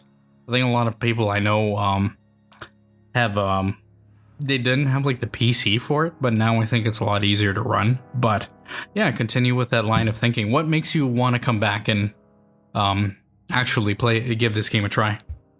Well, it's about that time in the game's release where I think they've probably ironed out some of the issues from launch and everything. It'll probably go on sale at the same time, and on top of that, this new DLC kind of tickles a fancy. I'm like, if you can join this cult and everything, which is what they're adding, I'm like, all right, cool, I'll join a crazy space cult. That seems like something fun to do in this game. I like to go into a game with sort of like an RPG with sort of a vague idea like that, like, oh, there's a cult you can join and explore it as my first playthrough. Out of all the numerous factions that there are in Starfield, and there's quite a few that are really interesting, the one that was basically absent from the game that is there, but like apart from a couple quests that you do with or that have to do with them, there's not really that much more to it. Was this house Varun that to basically everybody I know that played the game and really liked the game are like, there's this one house that is just so cool. It's so mysterious. There's like really weird stuff going on, and so yeah, I'm with Andrew on this one. Bethesda does it usually once in their game, like they did it in Fallout 3 with like the Dunwich building. They did it again in like Fallout 4 with like the Cabot House quest and Dunwich Boars. They usually throw like one little piece of like horror or spookies into their game. And so I think to them have an expansion that's full of maybe spookies or like the sort of this mysticism and the occult in it is really neat, because like Starfield, depending how you look at it, can be a very mystical game, a very even religious game. Because like people, the game gives you, because basically you're trying to figure out like the answers to the universe and stuff like that, and so your answers can vary depending on how you look at it. It can be like a quest of like, oh, let me find the mathematical equations to the universe, or on the other end, it could be basically like a quest of finding God, basically. And so it's neat that Starfield can do it both ways that way. But yeah, to see, it's like, oh, maybe we do get to see God, and maybe that God is a giant nasty space serpent that wants to eat everything. I'll leave that in there. And then the second thing was they announced basically their creation kit, which is that's their mod developers kit for this game. So now full force people will have the full like development mod kit for Starfield, so they can make way more intensive mods and mods that are more detailed that can do a lot more things than just the stuff that they do now, which is, even now I've seen some mods that basically turn the game into Star Wars, like you're like the Mandalorian with like a jetpack shooting blasters and stuff, and it's just like, please stop. Please stop, or else I'm gonna want this. So from that, yeah, is there anything else more you guys want to say about Starfield and the Starfield expansion? No, I think that's about it. Oh well. Moving on to the Clair Obscure Expedition 33, and man, oh man, Waves was there with me, so we had like quite a neat reaction to it. But this was a game that, I'm gonna be incredibly like real and honest. It started off and I was like, oh, another Souls-like game, incredible, just wonderful. It's like, it's like every year an expedition departs for the lost continent to defeat the paintress, who like every year she, paints another like painting of death or whatever, and paints a new number. And I think the concept is that like every time she paints, this number goes down or reaches some sort of number, and everybody who's that age like dies, like Thanos dies out of the world. And so they have these expeditions that go out into this continent to try and defeat her. At first, it was very like, oh, okay, this is like another Souls-like game. Yeah, okay, kind of neat. I guess it's made in France. Whatever. And then they showed the gameplay. And what was the gameplay, ladies and gentlemen? It was a freaking turn-based RPG. It knocked my socks off. I was like, what? No way. And mine. But, then we're gonna, Andrew, we'll go with you first, because you didn't watch it live like Waves and I did, so we can both coom together with this one. But what do you think of Expedition 33? Or Expedition 33? Yeah, I thought the art style that they're going with was very, very striking and pretty. I mean, it got me so far as when I saw the Clair Obscure like Expedition 33. I'm like, well, what the heck is Clair Obscure? Is that like some sort of like franchise or something? It's like, no, that's just a painting style with emphasis between yeah, it's painting style. French, of course. It's just supposed to highlight the differences between shadows and lighting. So they definitely got that aspect correct in their showcase. But no, yeah, I was quite surprised by the turn-based aspect of it, because that's definitely not seen too much these days, except with JRPGs. So for a Western developer to come up with a turn-based RPG or whatever it'll be, that's no, it's quite a change in direction, and very surprising. So yeah, I was quite interested, to say the least. Yeah, no, it was very, very nice and refreshing. And it's funny, I've seen online they're calling it like Final Fantasy. This is French, and it's just like, oh yeah, finally we get a good France gets a good JRPG or like turn-based RPG. Waves, what do you think of this whole thing? Like you, I was blown away on the trailer. I was like, oh, Souls, like, yep, cycle, gotta end the cycle. Where have I seen this before? Then it went to the gameplay, and I was like, oh, hold on. Now you have my attention. I was worried at first, but then we got into it, and it ended up being really excellent. And I think the world and the theming of it looks really cool. It'll probably be on my must-plays, at least to try out, absolutely. Absolutely. Yeah, no, like, to put it, like, the mood, yeah, there for the audience, yeah, it's basically as Waves described. We're sitting there, and it's just like, oh, man, really another one of these, like, or whatever, and then Waves like, yo, yeah, cycle, where have you seen this again, or whatever, and it's just like, it's like, yeah, but even then, it looked prettier. It's like, okay, this has, like, a bit more, there's, like, more going to it. It isn't Souls-like gameplay, it gets a chance. Yeah. If it had Souls-like gameplay, I'd just immediately bin it, but I'm like... It would be kind of the same way I feel about, like, No Trail, the last song, where it's like, yeah, this is, like, really inspired by Italy, but it's still, like, just a Souls-like, so it's kind of whatever. But then, yeah, they went to gameplay, and it's like, turn-based, and then... But even with some action elements in it, where, like, you're hitting the A button a couple times, and you gotta, like, time it and stuff like that. We're like, holy shit! Actively aiming the ranged attacks. Yeah, I was completely, like, my socks were blown out. Like, holy crap. Like, I was holding my head and I'm like, this was legitimately, I have never seen, I don't think I've seen in a long time, if even ever, me do such a hard 180 on a game. From like, oh, okay, I guess this is what it is, to like, holy shit, like, I need to play this game. I really want to play this game. Like, I'm up there. I love turn-based strategies. I love JRPGs, and so one of those where like I've rewatched this trailer several times, and it's like really more. It's like getting sold more and more sold by it. Like the soundtrack is gorgeous and wonderful. The visuals are great. Like I think I could see like a lot of drama being in there because it's like, yeah, the stakes are. I think the main character's like wife dies in the trailer or whatever because it's like, yeah, they know they're gonna paint and then paint's a number. I think that's that age and it disappears. I'm like, this is so cool, very neat. No, I'm up there. I'm like, this is coming out next year, 2025. So I'm gonna be this is gonna be like a day one purchase, or at least try for me for sure. So I'm really quite pleased with it. I thought it was like just wild. So, gang, we got any more else to say about Clair Obscure Expeditions 33? Andrew, could you say Expeditions 33 in French? Expedition. In French? Yeah, Expedition. 33.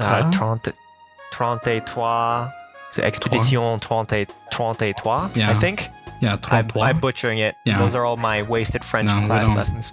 Yeah, and that's me working like 2 months in France. Like, say, yeah, Expedition 33 or whatever. At least it's not like Swan Saint 14 or like 16 or something like that. It's nasty. I'm sorry, France. Like, I love your crap. I think you're great. You guys are wonderful. Your numbers suck. Numbers suck so bad. It's not even funny. 30 and 3. Yeah. Why not just 33? That's easy. Or 33. But anyway. Yeah, I think we're all good here. Yeah. Okay. Yeah. Moving on to next game is South of Midnight, which is Compulsion Games, the guys who develop We Happy Few, which is like that sort of like British drug happy game. Yeah. Which I admittedly haven't played.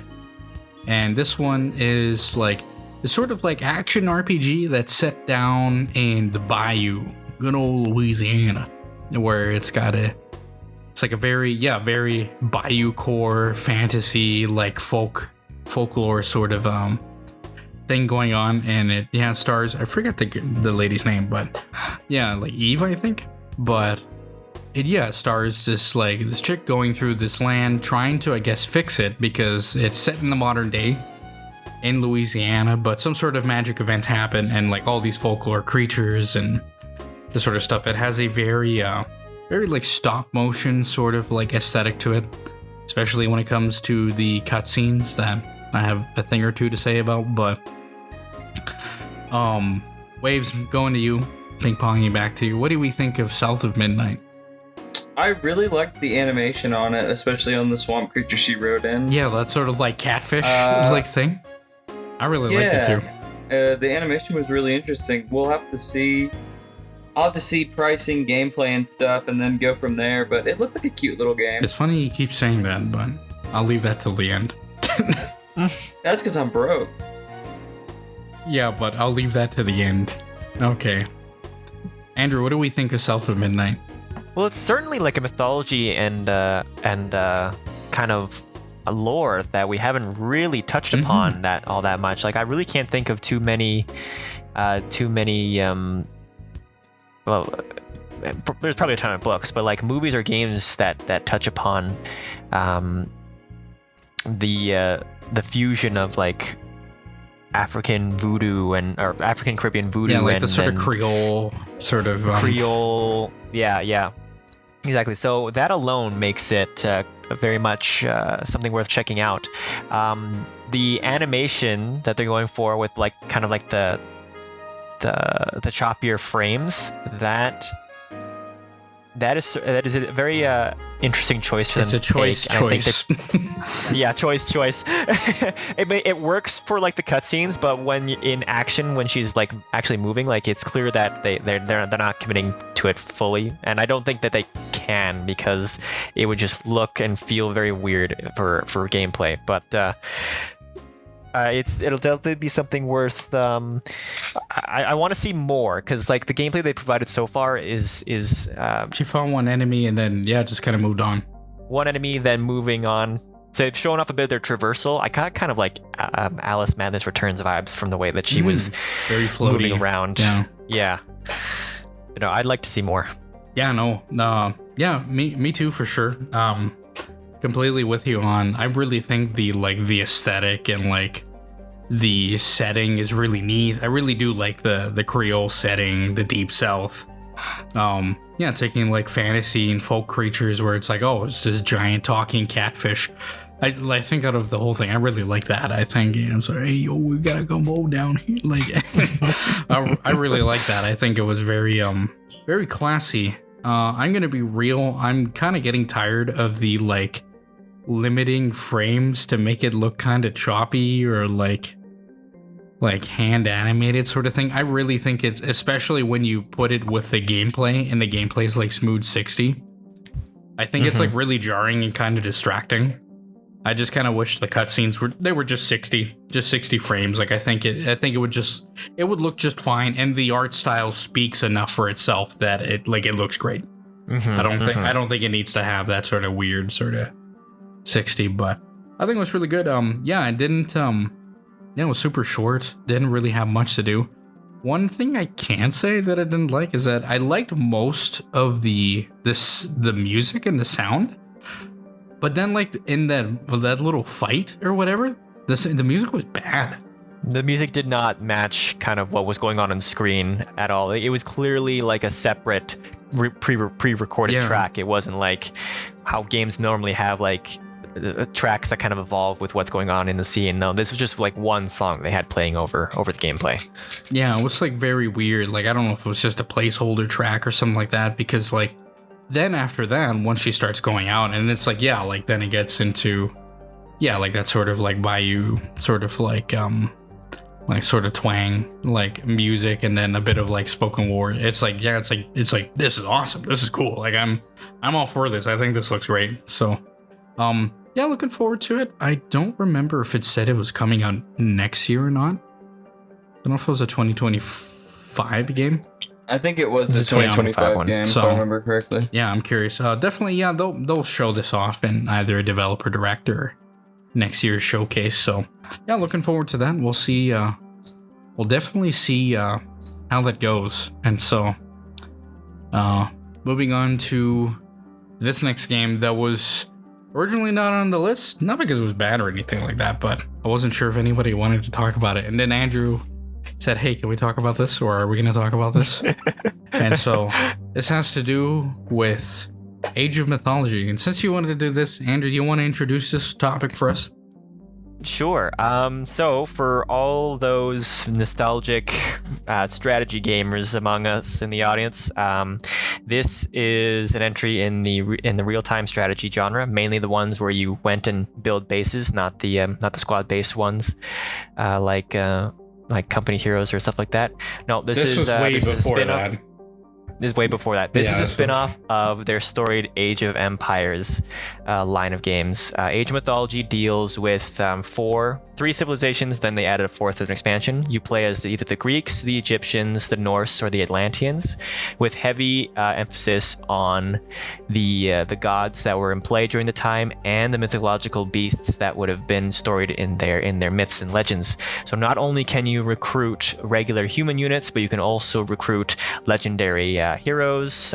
Think, for example, so let's say Ajax, for example, from the Trojan War, or Norse Herseer type hero units and legends, as well as mythological creatures to help flesh out your army. So And additionally, you also have access to god powers that you could use to smite your foes when the human and beast element couldn't do it. So, as far as an Age of Empires title goes, it was honestly the first one that I played. So it was the game that introduced me to Age of Empires in general. So it has a very special place in my heart. So I was very, very pleased to see that it was getting a remaster, especially since Age of Empires 2 had a remaster. Whether or not you thought it was good or not is besides the point. Just the fact that they're giving attention to this title is it was very what am I saying?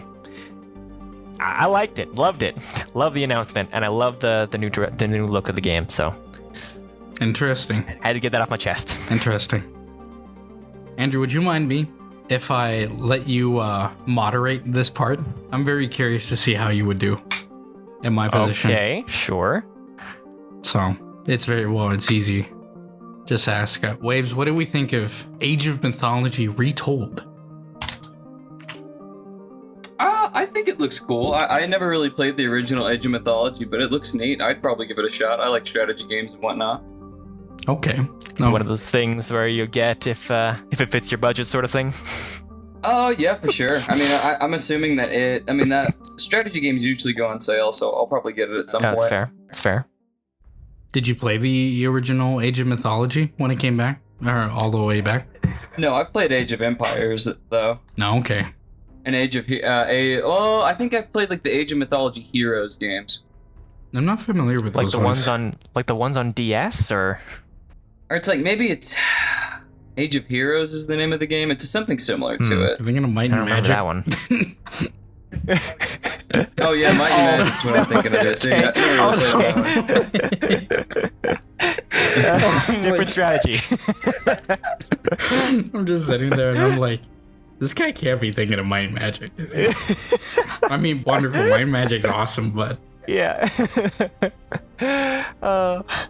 Oh boy, that's another one that's been mistreated.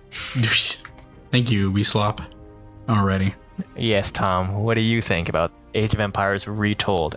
Do you have any prior experience with Age of Mythology Retold? Do you have any prior experience with Age of Mythology? And are you looking forward to this remaster? Good question, and you're getting better at it. No, good question. I was primarily, especially like Age of Empires 2, like an Age of Empires player, and back then I didn't really play Age of Mythology all that much. Played it like a little bit, and then when I was stupid and young, and I went to go like, I don't know if I asked my mom for it or asked for a friend or something like that. Look, I want this thing, and it's got like mythological like enemies and all this stuff and blah blah blah, and then they gave me like Rise of Nations, Rise of Legends. And so I was just like, I played it, but there was like a part of me, it's like, I don't think this is the same game. It's not the right one. I don't think this is the same game. So,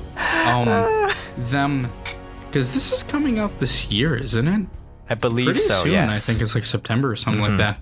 It's one of those, I'm not sure if I'm going to have the time this year to play it, but I really do want to go play it because it's like, I get to actually go in and play it fully and play the different games. And was there a campaign for it? There was, yes. There were 2 campaigns. Okay, so yeah, this will be... I love strategy games with campaigns, dude. I think a big thing nowadays on modern releases is a lack of like a main focus. They just want to kind of be the next esports strategy game. Focus too much on the multiplayer co-op. Lack of campaign or lack of good one. Look at... Yeah. Lack of a focus on it at the very least, you know? It's like Dawn of War 3. And we don't want to talk about that game. I don't want to get sad and depressed. But basically, yeah, it's one of those where this will be a good chance for me to actually go back and take a look and see what it's about, and not have this this feeling in the back of my head that I'm playing the wrong game. It's not the game. It's like, I mean, this game's kind of cool. It's got like Italians in it. It's got Aztecs and stuff. I don't think this is because I really did like Rise of Nations, but yeah, so it's like they're kind of similar but not the same, and so it's like, oh yeah, here's what it is, and so I look forward to it. I think the different factions are pretty neat, so I'll definitely look forward to this one. So Andrew, what do you think of this? I've already kind of given my thoughts. Kind of already jumped the gun on that. Yeah, no, I'm definitely looking forward to this. Some people don't like the cartoony kind of look that, say, like the re-release of Age of Empires 2 and Age of Empires 4 had. I don't personally mind. Just having it. I did notice like there were a few changes compared to the original in terms of gameplay, so it'll definitely be interesting to see just kind of like how much has changed from the original release. What changes did you see? So the one that stood out for me the most was one of the mythological creatures, and it's actually one of the god powers, the aforementioned god powers on the north side. One of the mythological creatures is the flying dragon Needhog. In the original game, when it attacked, it would shoot fire and it would stand perfectly still. So it was kind of like a very easy target for ranged units. This one, I noticed it was still breathing fire, but it was moving while doing so. So it was carpet bombing buildings and units with fire. So I'm interested to see kind of what else has been added to the mix of it. There was one thing that I wasn't a huge fan of. They changed the design of one of the Titans, Prometheus. I prefer the original look of him better. It's more kind of like that proto-human sort of look that they've got going on with him. This new version, he's just kind of like goopy, red-eyed semi-lava monster, which is meh. Magma Man. But Magma Man, yeah. But no, other than that, I am still excited to jump back in and adventure once more with all the ancient heroes and some of the new additions that they had for creative license in the original release. Yeah, for sure. And so, yeah, I think that's what we want to say with Age of Mythology. Andrew, you did good as a moderator for one thing. So you will. I'll get better. You'll get better for it. Moving on, we have the only Konami game on this list. Well, actually, there was Silent Hill 2 remake at the State of Play, but I don't really have a lot to say. Nor really anything positive. Not anything really too negative either. But this one's made by a different team. I think it's made by Virtuoso out of Singapore. But this is Metal Gear Solid Delta Snake Eater, which is a from the ground up remake of Metal Gear Solid 3 Snake Eater, which is one of the great Kojima titles that have stood the test of time and has been beloved by many. There's always the argument of what people like more.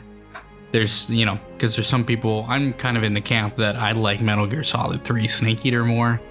There's people like Rich that they like Metal Gear Solid 2 more. I don't think there's a wrong answer. I think it's, it's just kind of different tastes and things like that. But, yeah, this one's like a full trailer for the actual game, showing quite a bit of cutscenes, different characters, showed a bit of gameplay, different environments that you'll see in throughout the game.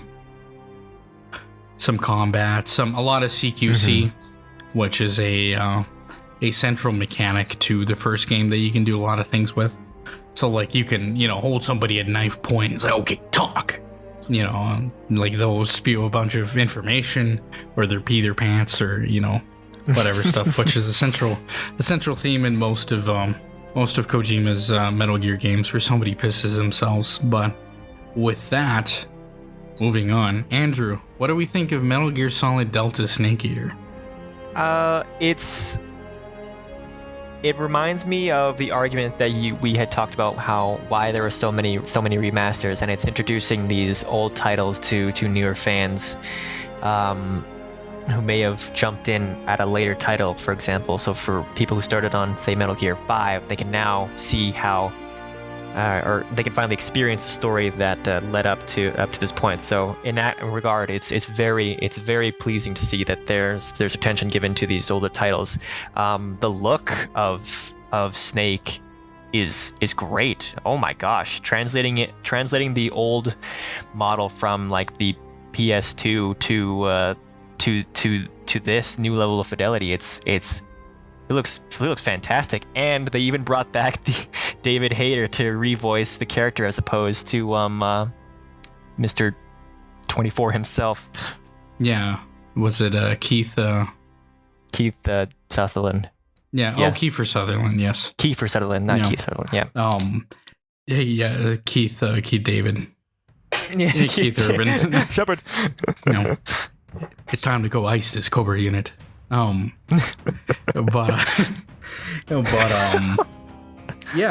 Interesting thing with this one is that most of the dialogue is the same dialogue from the original Metal Gear Solid 3. Some actors have come back to do pickup lines for the game, but apart from them, it's mostly unchanged. Because there's a couple characters in it, like James May, I'm pretty sure, who plays Volgan. Or James May or something like that. He's the same guy who played a soldier in TF2, and he passed away a couple years ago. Oh, yeah. So he played Volgan in this one, and then the guy who played the End was, interestingly enough, also an old geezer that didn't live that much longer from the release of the game. So, but yeah, did you play the original Snake Eater or the Metal Gear games? Not to completion, but I did play it. Interesting. Okay. You play any of the other ones? I played Rising Revengeance. Does that count? Yeah. For now. I think you might have seen me play through a good chunk of Metal Gear Solid 1. I've definitely seen you play through. Yeah. But, Waves, what are we thinking of Metal Gear Solid Delta Snake Eater? I'm excited for it. I mean, I played the original on the 360 and the remastered collection or whatever, and I enjoyed it. And I think I'll enjoy this one too. I like the more modern stuff. I'll take it. Interesting. Have you played any of the other ones? Yeah, I've played 1, 2, 3. I haven't played 4, but I played 5. Oh, okay. 4's pretty neat. I think it has a lot of cool things in it, and the story is absolutely bonkers. But yeah, 5 was. Man, that was the last time I ever hyped anything into oblivion. That's the last time I've had what could have been. That's the last time I've had such reckless, unbound hype for a game. Because, and I'm gonna be real, those trailers were incredible. The trailers were better than the game itself. I'm gonna be real for Metal Gear Solid 5, but man, oh man, yeah. What do you think? Which one do you like better? Do you like Metal Gear Solid 3 or 2 better? I would have to go 3. I think 2 is a little dated. And I don't know, it's a little too wacky for me. I prefer kind of more James Bond inspired 3, you know? I feel like there's more of a focus on the dramatic side than the humor. But it's still present. I'm with you on that one. I like Snake Eater more. I really do love 2. I really do think it's really neat. It's ahead of its time. It's got a lot of cool stuff. I love Fat Man on his roller skates. I think he's a goofy villain. All the villains in most of the Metal Gear games are pretty awesome, but I really like the villains and Metal Gear Solid 3. I love the Cobra unit are so cool. I love the Fury, just this Russian cosmonaut with a jetpack and a flamethrower. It's cool. The End, which is just some geezer that if you let your game hang out for a week, he'll just die of old age. The Sorrow and stuff like that. Yeah, Metal Gear Solid 3, I'm not quite sure what to feel about it. I feel a lot better than I did last year. Because last year I was like, oh, this is just a normal game. You know, it's just like a Konami sort of money grab remake that they knew was going to be easy. It's like they chose Metal Gear Solid 3 because it's oh, that's the most popular one. That's the one people remember, sort of stuff. Instead of doing it like Metal Gear Solid 1, 2, 3, 4, 5 for remakes, they went for 3. But hearing the developer talk about it, where they're adding in they could change the camera perspective where it's top down, like the original Metal Gear Solid 3. Oh yeah, where you can play like that. They're adding in the it's that sort of yellow sort of green tint to it that's in the game that's supposed to make it look vintage, which I don't think I'm gonna play the game in the old camera style, I do think I'm gonna play it with the tint because I think it looks way cooler, and it looks more old school and stuff like that. I really love Metal Gear Solid 3. I think that's by far my favorite Metal Gear game, and for the audience that cares, I would go Metal Gear Solid 3, then 1, then 2, then 4, then 5 for my list. That's how I would go. But I really love Metal Gear Solid 3. I think it's a really sad game. It's a game that I haven't played it in a long time because the last time I played Metal Gear Solid 3 was in a time in my life, and I'm not going to reveal it to the audience here, but I can tell you guys later. But it was last time I played it during my life was in a time that was very, very nasty and very just not a dark time. I was going to commit suicide or anything like that, but just a really low point in my life. And so Metal Gear Solid 3 is irreparably connected with that time. And so I haven't been able, I've played maybe a bit, maybe an hour, and it's I can't play the rest. It's it reminds me too much of that time. So I'm hoping that enough time has passed since then, and that basically that enough time has passed, and that this is a remake, so I'll be able to re-enjoy Metal Gear Solid 3 again, because I really do like Metal Gear Solid 3. Like I said, I think it's a story about watching a man slowly die in the inside. You're literally to me, I think the central metaphor to the Cobra unit is you're watching a Naked Snake, aka Big Boss, literally kill all those aspects of himself. You're watching him kill his fury, kill his anger, kill his fear, kill or have the sorrow kill him, meet the end, and then at the end of it kill his mother figure, the boss. Spoiler alert for 15-year-old game at this point. Yeah. But to me it's and then watching what happens in the end, and then watching the end where the credits roll, it's at the tombstone and he salutes and all that, and it's Star Sailor's Way to Fall, which is a great song that I listen to all the time. But it's a movie, or not a movie, it is a movie a lot of times, but it's a game about watching a man die in the inside, and I think it's really compelling. So I'm really looking forward to it. I'm not sure if I'm gonna get to it this year, but I really hope it does really well, and I hope the best, because I really like Metal Gear. And I'm curious to see what they can do with even older games like Metal Gear Solid 1. See what kind of remakes they can do for that, because Metal Gear Solid 1's awesome as well. But fellas, are we done with Metal Gear for now? Yeah, I think we're so. We're gonna succumb to Fox. Die. Think again. Lale low? Yeah. Yes. Yeah. Yeah, nobody's gonna get it if they never play Metal Gear. Man, I love Metal Gear. I'm literally Revolver Ocelot. Oh no, I'm literally Revolver No, Ocelot. you're not. Actually, You pee yourself. It's one of my Japanese animes. It's just one of my Japanese animes. Can you find love in a battlefield? I'm definitely Ocelot. No, I'm Ocelot. I'm literally insane. I have long hair now. I have a mustache, no beard. Well, I'm literally a proud hunter. I am. For to hunt alone. Oh Whoa, you did that. You did that pretty good. I grew up with an ornery cat. There it is. I know what I'm doing. Did you hope that they? Because I know they showcased. Spoilers for anyone who didn't see it. They showcased the new look of the boss, or the updated look of the boss. Did they showcase anyone else? Did you wish they would showcase anyone else? Didn't. I wish I would have showed Ava. Just damn, she's such a central part of the plot, and she doesn't show up. That's kind of odd. Yeah. They didn't show Vogan either. Kuwabara.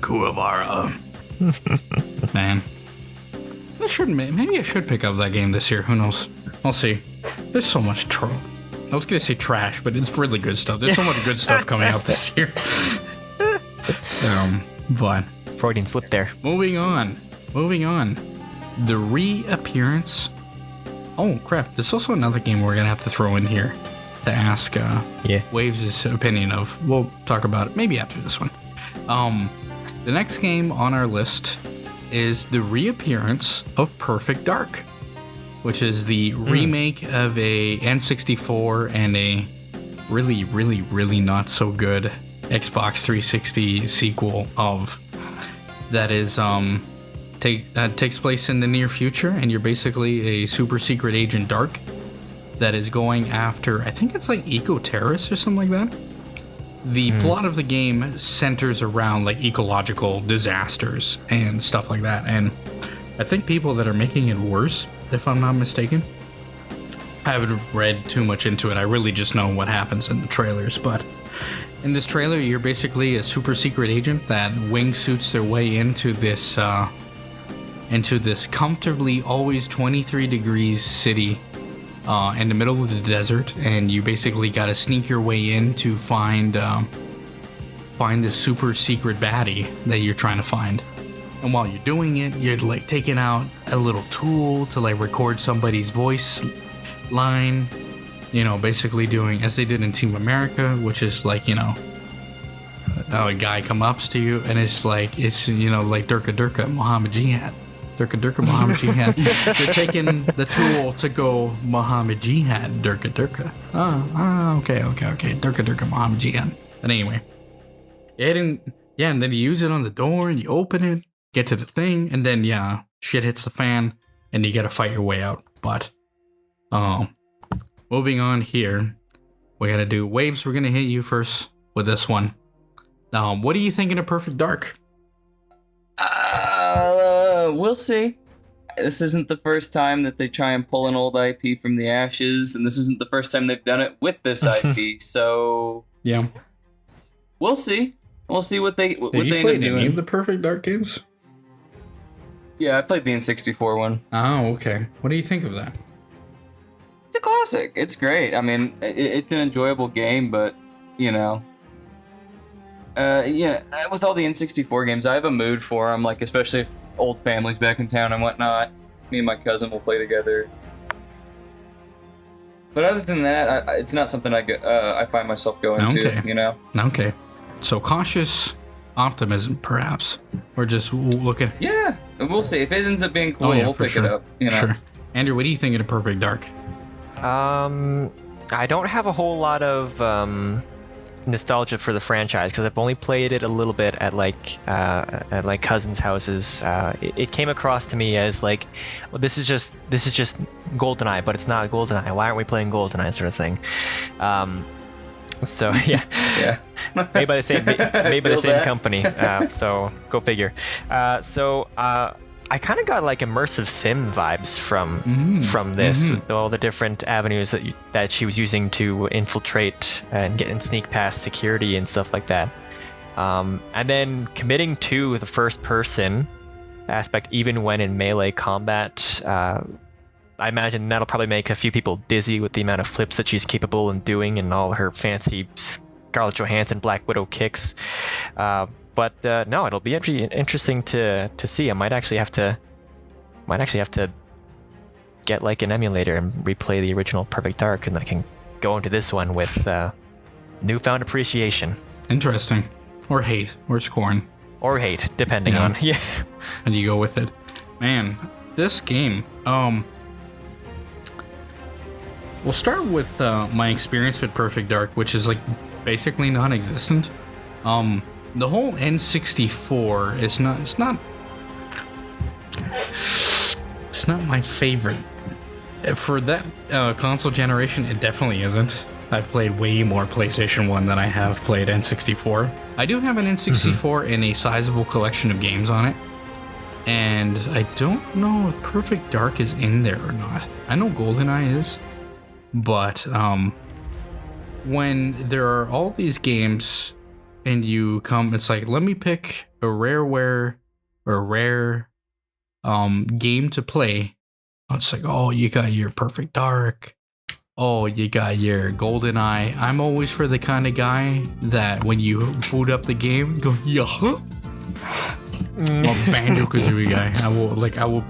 Oh, it's Time like, Splitters. Okay, I see. Time Splitters. That wasn't them. Yeah, it was. That was Free Radical. Was that not them? No, that was Free Radical. All right, I retract my statement. I will be committing seppuku after this episode. Yeah. What a shame. Kuwabara. But I don't really have much experience. I played the demo for like Perfect Dark Zero. I was just like, it's like I was just like, okay, whatever. I didn't understand. Apparently it was really bad, and I really don't know why. I haven't played it, so. But we live in a world right now where the next, or what was supposed to be the next Deus Ex game got canceled, just straight up. And so without that, there is a Deus Ex-sized M-Sim, future cyberpunk M-Sim hole in my heart that needs to be filled, and I think this might just do. I think it might just do very well. And so from what I've seen, I don't know much about this franchise, but yeah, like kind of near future M-Sim-ish sort of espionage game with a lot of emphasis on different gadgets and stuff like that. Yeah, sign me up. I think that looks pretty cool.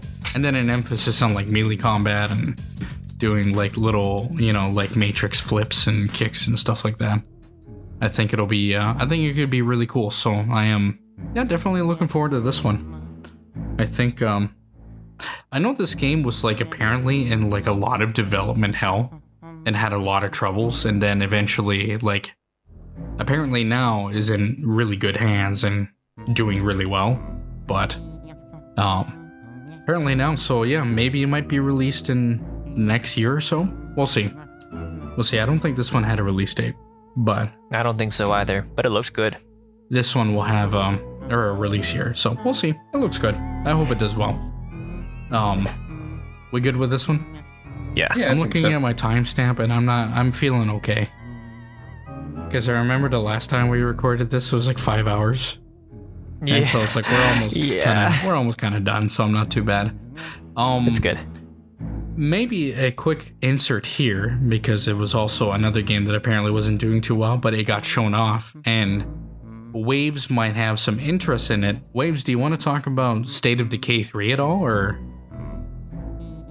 Yes. Okay. I have been a big State of Decay guy. So State of Decay, as we all should know, is Microsoft's kind of, it's made by a studio. I know they promoted it on the 360 on the Xbox Arcade really big, like the old Xbox 360 arcade for State of Decay 1. But it's a smaller game studio that Microsoft's been working with to make an open world survival game, and it's kind of, you've got the base building elements of it, but it is limited in sort of ways. It's kind of like a open world survival light. It's open world survival within a certain framework. But I'm super stoked for another entry in the series, personally. Okay. What do you like about it so much? Just the opened aspect of it, the generated loot, like the looting aspect of it's really nice. The generated areas and enemies, different maps to pick from in the second game, the storylines with survivors and how they're randomized, and some people are good at certain skills, and the base building aspect of it as well. But I've always wanted it to be expanded upon. They've always really resisted letting players create their own characters, which I always thought was really weird. They were always really against it, like verbally the devs were, and I've never really gotten it because that's like the one thing I want is to make my own character. So I'm not just sitting there either re-rolling like crazy to get people that don't look like shit, or something like that. And same with the base building, to have a bit more freedom or more things to do, because I feel like a good amount of the content, depending on your luck, can run out really quickly on State of Decay. And I think they'll be addressing those issues. Okay. They seem to listen to feedback pretty well. Okay. So this one looks pretty good to you? The State of Decay 3? Yeah, I'm excited for it. I mean, we'll see what they end up putting out after this, but yeah. All right. Andrew, you have much to say? Not really. I honestly don't know too much about State of Decay. So like, is it like a roguelike? Is it like a proto extraction shooter? Like, what is the end goal? No, it's like a third-person open world. Okay. It like sort of like I guess GTA would be a close like style of gameplay. Oh, okay. But you don't choose your own character. You generate a character from a pool. That's how that works? Yes, in the second game, yeah. Okay. And the first game, I think there were some more constant. It's been forever since I played the first game, but yeah, you can still do random survivors. And at a certain point, even though at the beginning of State of Decay 1, people were set, you would get into an open world aspect of it. 2 was way more open-ended from the get-go. Okay. Yeah. Like, the only thing I can really say about this is that this is not a knock on the genre in general, but I'm surprised that zombie games still get major showcases and releases, considering the zombie hype died years ago. So Yeah, I'm kind of with Andrew on this one. I never played any of the State of Decay games, so I have no clue what they're about. It's like, oh, this is like DayZ. It's like one of those games, right? That's what the kids play. That's like Left 4 Dead, right? That's what us boomers play, right? I have like no clue of what. I will say it looked good. Like visually, I think it looked really good. Like the lighting in it was very cool. I like a lot of like the reds and like the contrast and colors and stuff like that. Very kind of interesting, like edited trailer where it's mostly not like I would say like pre-rendered, not CGs, like using in-game assets and stuff like that.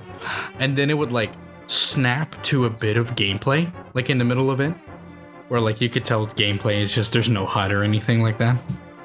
And it's like, oh, somebody's like shooting something or stuff like that. So who knows? Maybe it's these are multiplayer games, right? Yeah, they can be. It's co-op. Oh, okay. It's like but it's off the host's progress, you know. Oh, okay.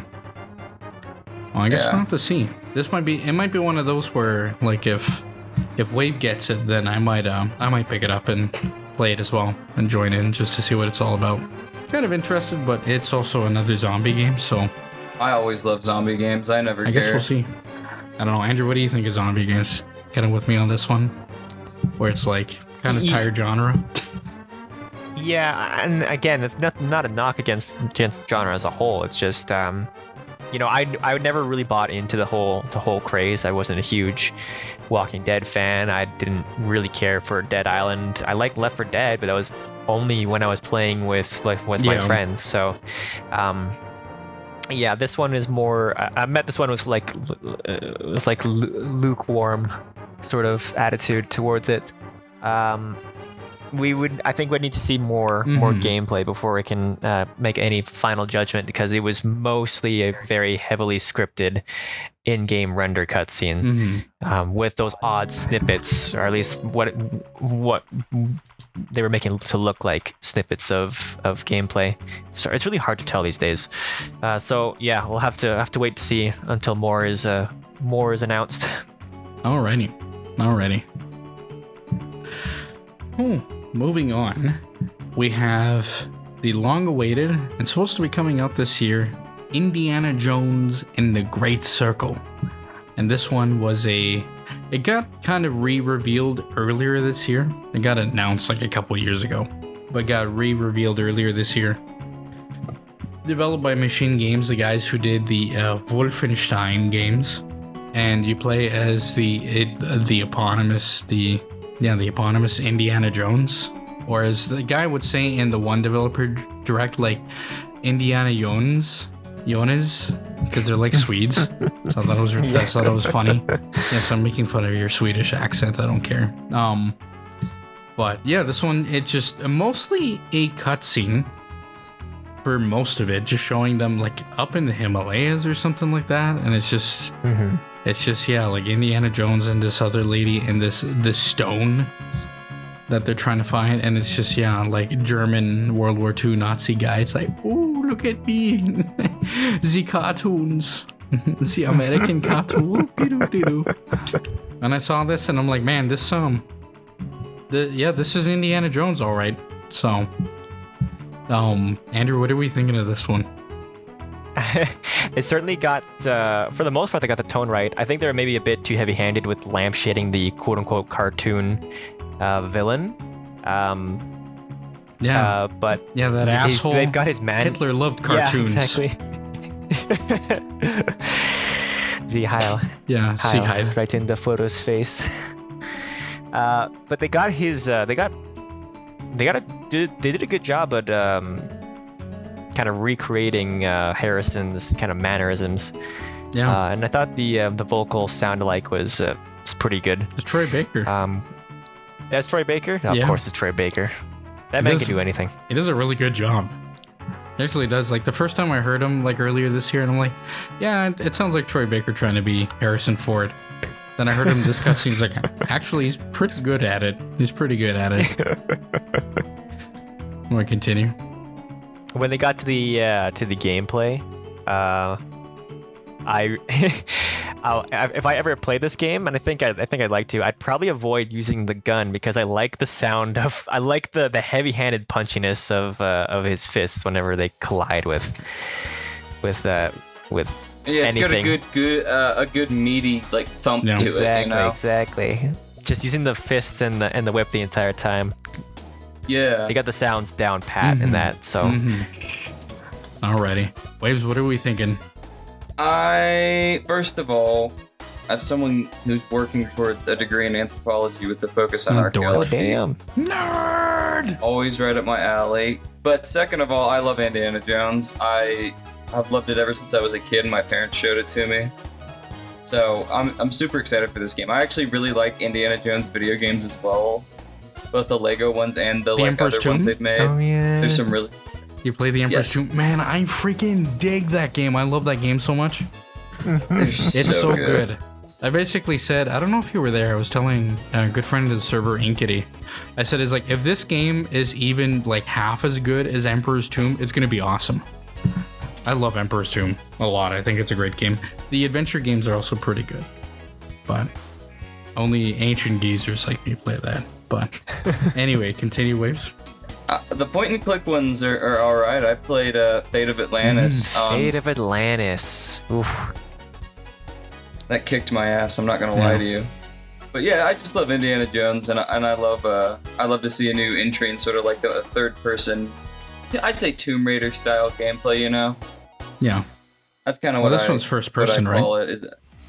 Yeah, this one is. Oh, is it? I thought it must have just been all the cutscenes from the trailer. Yeah, I thought this one's a departure from the original games. This one is first person. It's still probably going to be good. Made by the Wolfenstein guys. Yeah, that makes sense. Yeah, I think it looks great. I think it's like I really do like Indiana Jones. I love the Emperor's Tomb. That game on PS2 and Xbox is awesome. So it's one of those where it's like, it's I also like Uncharted, but they're like way more movies than games. So I'm hoping this gives me a lot of game while also having a decent like Indiana Jones movie in it. I think it looks great. I think there are like world hopping, like locations hopping all over the place. So I think it's cool. There's like St. Peter's Basilica, like in one part of the trailer. I think in the action part of the gameplay, there was like they fought like an Italian fascist soldier. So yeah, they're looking to be everywhere. So I think the cutscene was a little goofy, but whatever, who cares? It's a video game. It's a goofy little Nazi, goofy hacking cute, awesome little Nazi. It's Indiana Jones. You have to suspend disbelief. Nazi chungus. But yeah, I think it's gonna be great. I'm not sure if it's gonna come out this year though. It said it's coming out this year. It's rumored supposed to be like December of this year. And December is such a like weird spot to put it in. It's one of those I can very easily see it get thrown into next year. So we'll see. But I hope the best for Machine Games. I really liked Wolfenstein: The New Order and The Old Blood. I think those games are great. The other two, not so much. So hopefully this redeems them from their prior two shortfalls, or else they will be hell to pay. But and I guess I gotta say it. because nobody else said it, and it's barely advertised, which is wild. But it's like directed or executively produced by Todd Howard himself, because he's a huge like Indiana Jones guy, the huge Indiana Jones fan. So God Howard's on the project. We will be attending. We will be feasting. Very good. But we good with Indiana Jones? Yeah, we're good with Indy Yeah, I Amber. think so. Indy Amber. Anyway, moving on. Getting near to the end of this list, fellas. Don't worry if you're worried about the length, because we will be here. But anyways, moving on, we have Avowed, which is the latest game developed by what seems to be like Xbox's workhorse and Obsidian, that just seems to be a genuinely solid studio with not a whole lot bad that I can say about them. So this one is set in their world of Aora, which takes place in the Pillars of Eternity universe, and takes you into this like weird island in the middle of nowhere called like the Dying Lands, I think, or something like that. But it is a first-person action RPG, very much. I don't want to compare it exactly the same because it's not exactly the same, but it is like it could be like a Skyrim or something like that, or I want to say closer, because apparently it's a bit more sandboxy. I want to say closer to it's like Dark Messiah of Might and Magic. Nobody remembers that game. So, and if they do, they probably remember a lot of kicking in that game. But yeah, it just seems to be another solid Obsidian like entertainment RPG in the works being made here. So Andrew, what do we got to say about Avowed?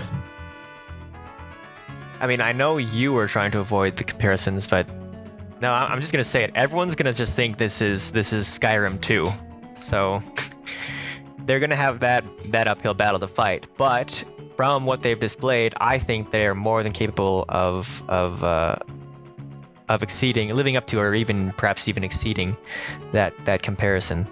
I played a bit of Pillars of Eternity, so I have some idea of the world, or at least I have some idea of like the things that are in the world. It's this kind of Renaissance fantasy magic thing. So they're not going the D&D route where firearms are an absolute no. You've got access to firearms in that sense. Mm-hmm. So you can play as a fantasy musketeer, which should just be a selling point, frankly. Yeah. The way that the magic is presented in that was interesting. There seems to be an emphasis on area of effect magic spells, which is different compared to how a lot of those action RPGs are played, with more single target magic, and with area of effect only being limited to kind of like miniature magic nukes. So this will be an interesting kind of foray into their fantasy action RPGs. Correct me if I'm wrong. This is the same company that did Outer Worlds, right? Yeah. And Fallout New Vegas, most famously. That's and a lot of the people also worked on the original Fallouts and Planescape Torment and all that. Yeah. So storied history. Mm-hmm. For sure. Waves, what are we thinking about Avowed? I'll probably get it on. I'll probably give it a shot at some point when it falls on sale. But otherwise, I don't know. I can't see myself playing it a ton. I never really played Pillars of Eternity. I'm kind of open to it. I've never really heard much about them.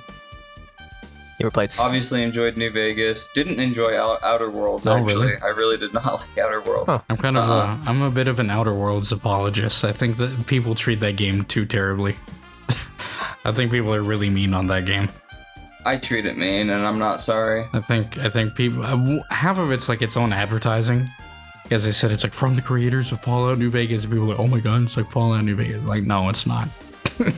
It's not the same caliber in a bunch of areas, but as a RPG, I don't think it's a bad RPG. Especially the expansions are really good, but that's beside the point. But yeah, well, cautiously optimistic, might pick it up in the future. Yeah, it's definitely a maybe. I'm not, Yeah. not really my You'd rather game. go back to your Skyrim slop? Yes. This is disgusting. Fallout 4 anniversary update or whatever. Oh, yeah. Whatever the fuck we're calling these now. Oh boy. Anyway. Avowed. This is one of those... There's many games on this list that I call, like, could be the sleeper hit.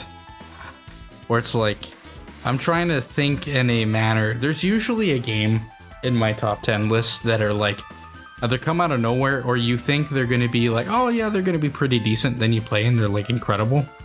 Avowed is one of the many sleeper hits on this. It could be really, really, really good. I've played like a good chunk of the first Pillars of Eternity. I haven't played the second one, but one thing I remembered, and I could be wrong about this, so apologies to the audience out there if I get this completely wrong.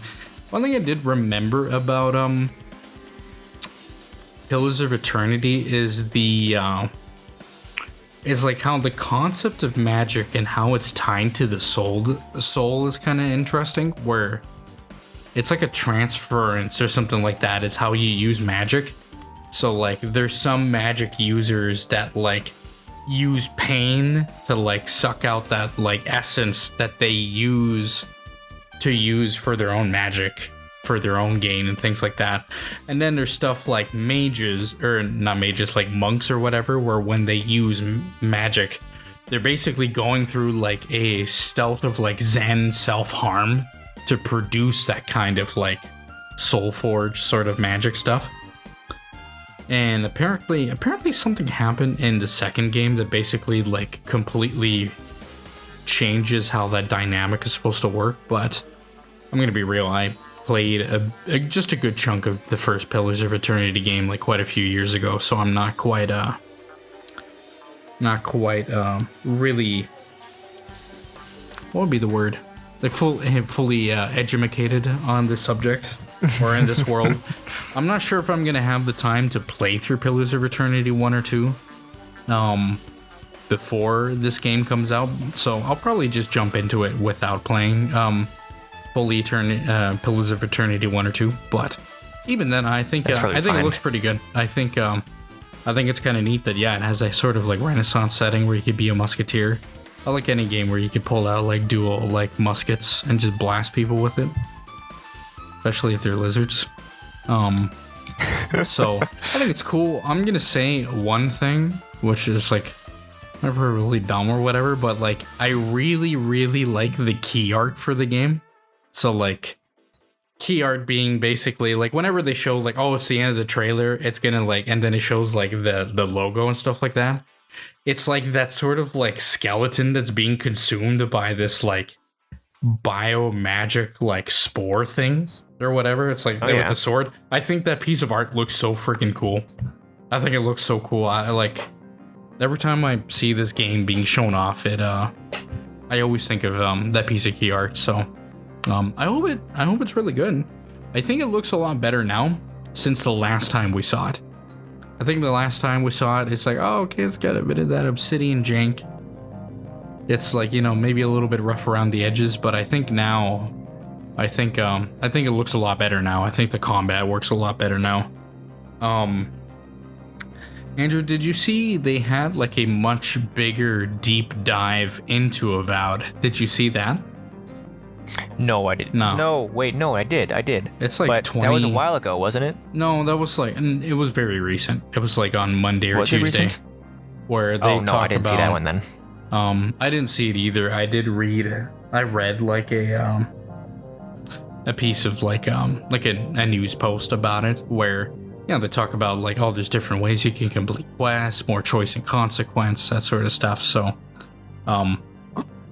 I think it looks pretty good, and I hope it's really good. Obsidian's a very solid studio. They haven't made anything that I didn't like. And that's even going back to things like Alpha Protocol, which nobody talks about. But it's I think they're a very solid studio, and I think this will be another very solid game. So I hope the best for them as per usual. And then moving on, fellas, we got ourselves Atomfall. which to me, it's made by Rebellion, which is a story developer that has made a bunch of stuff that I don't remember off the top of my head. They've made a bunch of stuff that very storied. Very storied. So storied I don't remember the story, but they've made a bunch of stuff that I know before. But basically, okay, if I had to whittle it down, this looks like Atomic Fart, which is a game that came out last year. That's like Russian Bioshock or whatever, or like Soviet Bioshock. This looks like that, but it's British 1960s Bioshock instead. Which to me is like, hey, I think that's kind of neat. That's kind of interesting. So I don't really think they had like a whole lot to say about it. Like, apart from the trailer, that was when they announced it. But I think I don't know, I think it looks really neat. Andrew, what do you think about this game? It's funny that you say British, like Bioshock. I also got British vibes, obviously, because it's clearly a game set in Britain. But no, I got British, like Fallout vibes. I didn't really get that Bioshock, Bioshock or what was that Russian game? You just said it. Atomic Fart. Atomic Fart. Atomic Fart. Thank you. But I call it Atomic Fart. Yeah. So I didn't get any of those vibes, mainly because there was no showcase, I guess, in plasmids or plasmid power equivalents. It was just the British soldiers with the guns. So I got more Fallout vibes from that. Yeah. I mean, I like the British aesthetic. That's all I can really say about it, though, so far. Yeah. Looking at it now, they've made the Sniper Elite games, mostly. And then they made Rogue Warrior in 2009. They made Rogue Trooper, which is like a different thing. Wasn't Rogue Warrior with that one guy, the one author? It's just his self-insert character, and he just says fuck a ton. Rogue Warrior? Yeah, it's like Richard Marcinko or something like that. And the character's name is also like Marcinko or whatever. Yeah, that game had Richard Marcinko is the name of the character and the writer. So yeah, it's very clearly like a self-insert, but it's like played by Mickey Rourke, and like the lines in it are incredible. If you guys have never seen it, where it's just like, "Oh, you dog! Like, I'm gonna shit down your throat. I'm gonna kill you. I'm gonna kill you and your whole family." Like, it's like it's like absurd. This guy is deranged. It's awesome. We'll have to let's see it after this thing is done recording. But yeah, it's like incredible. But mostly the Sniper Elite games, which I feel bad because I get them confused with like Sniper, like Ghost Warrior, which is like another like sniper game. But yeah, it looks like, I guess, like Russian Fallout for some, Russian Bioshock to others. Waves, what do you think of Atomfall? Yeah, it doesn't really like tickle any fancy that I have, but you know, if it falls on sale or it's on, everything on here is on Game Pass, right? Mm-hmm. Exactly. So I mean, it'll get tried eventually because I have Game Pass. We love Game Pass here. I'm Game Pass's strongest soldier. Tom, when is Microsoft going to send us the checks? You've been hogging them all. Yeah, I've been hogging them all because Waves has been saying, yeah, I'll wait till this thing is on sale, instead of just playing it on Game Pass day one. Like you should. Well, you said you wanted to be the one to plug Game Pass. I was giving you the opportunity. Well, we do. We'll get to it at the end of it here. But I have to say another one. I'm kind of, that's like, I'll play it because it's on Game Pass, mostly. But yeah, it looks kind of interesting. If I had to make one major gripe with it, this one is competing with Kingdom Come: Deliverance 2 in Slitterhead with probably the worst title in of the games that we talk. Yeah. Please never and ever anymore ever call something word, noun, and fall. Just stop it.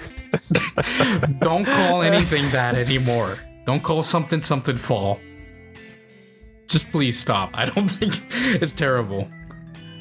There's Titanfall and that's it. That's just it. We're not doing Atomfall, my goodness. Change it to something else. Call it like, I don't know. Call it like Orkney Island Adventure or something. That would certainly stand out, so you might be onto something there. Oh, shepherd's pie. Shepherd's pie. Oh, wow. We done with this one? Yeah. Yeah. Alrighty, gang. And we're gonna not end it here. There's another one. We'll talk about Black Ops here. But this was the show ender.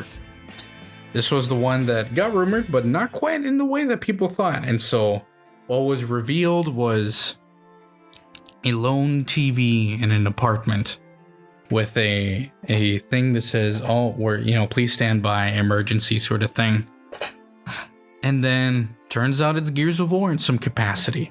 A big guy in the big Gears of War cog armor fighting a Locust soldier. We're fighting him, and we don't know who it is until we see that ever wonderful do-rag on his head. And turns out it's the good old Marcus Phoenix. Fighting a Locust soldier, and then he grabs the gun, blows his head off in typical nice gory Gears fashion. And almost falls down, and at the last second, is basically helped by another one of his cog soldiers. And picked up, and it's Dom. It's good old Dominic from the OG Gears of War games. And then we see the cityscape, this dark, almost kind of gothic sort of cityscape. All these, I think the burrowers, I think they're called. They're like the big spider things from the Locust, popping out all over the city. And now we get the title, Gears of War E-Day, short for Emergence Day. And so with that, I'm gonna throw this over into Waves' corner. Waves, what are we thinking about Gears of War E-Day? I loved Gears of War. This is one of the games I grew up with. A buddy of mine had it at his house. We'd get home from school every day and just play the ever-loving shit out of Gears, 1 through 3. Mm-hmm. That being said, they've kind of shit on this franchise and left it to rot for a long time. And so I don't trust them again. I just don't know if they have the stuff anymore to make Gears like they used to, if they really if the new people that they have now understand it. Also, another entry in the bad name department. Gears of War E-Day. I get Emergence Day, but Gears of War E-Day it seems like word soup. Yeah. This is a bit of word soup. It's not as bad as Atomfall or Kingdom Come: Deliverance 2. What did the checks ever do to you guys? But, to continue, and in my little crusade to try and regain a little bit of faith, one, Cliffy B, the guy who developed the first Gears of War trilogy, has given his blessing on it, mostly because one of the big things that they aim to recreate with this one, specifically this one, because it's the Emergence Day, is the first time the Locusts pop up onto the world and try to ruin things, is bringing back the horror elements of Gears of War. Where they're trying to bring back that original tone, that original sort of ruined world spookiness of it. And so there's that. But moving back to Andrew. Andrew, what do you think of this? E. Look, it's no secret I have no connection to Gears. I played it on occasion with a few people in the server when I would go over to their houses. Yeah, no, I didn't have an Xbox growing up, so you had no a connection. PS3 that generation. I did. So you basically skipped it. I did. Yep. Yeah. Played a bit of Resistance. Still didn't care for Resistance, but felt obligated to. Anyway, that's besides the point. You know what? It was hard not to crack a smile when I saw those characters, because I know how much those characters mean to fans of the Gears franchise. And when I heard the Mad World piano, I'm like, oh, okay, well, they're really pulling out all the stops for this one. So. Yeah, I think I've heard it said that this is supposed to be like a love letter, like you said, to the franchise. I hope that's the case for all the Gears fans out there, considering the reception to the more recent titles. So I'm rooting that this one is a good one for your guys' sake. Yeah. What do I think? I think this was a very, very wonderful, nice surprise. Unlike Waves here, who is what I would describe a slave to darkness. I am much more optimistic about this sort of thing. One, I didn't think Gears 4 or Gears 5 were bad in any capacity. They weren't as good as Gears 1 through 3, for sure. They're different beasts. But I didn't think Gears 4 and 5 were bad. I actually think Gears 5 is actually pretty good. But yeah, this was a very nice surprise. It's very nice to go all the way back and yeah, like when it was shown that it was Marcus Phoenix. He had his friggin' do-rag on his head and stuff like that. And then like gets saved at the end. This that Mad World sort of like piano motif all in it and again. It's like, man, I think it's time to go back. I really do hope they have like a Marcus Phoenix collection, kind of like the Master Chief collection, where they bundle the 3 games onto like a single launcher or something like that, and then port them to modern systems, specifically PC, so I can go back and play through them. I do remember back in the day, shout out to my brother Brandon, that we used to play these games quite a bit. We played like the campaigns for 1 and 2 quite a bit because they're awesome. My brother has I think he still has it at home. He has like the Gears of War 3, I think, like Xbox Elite, like 360 Elite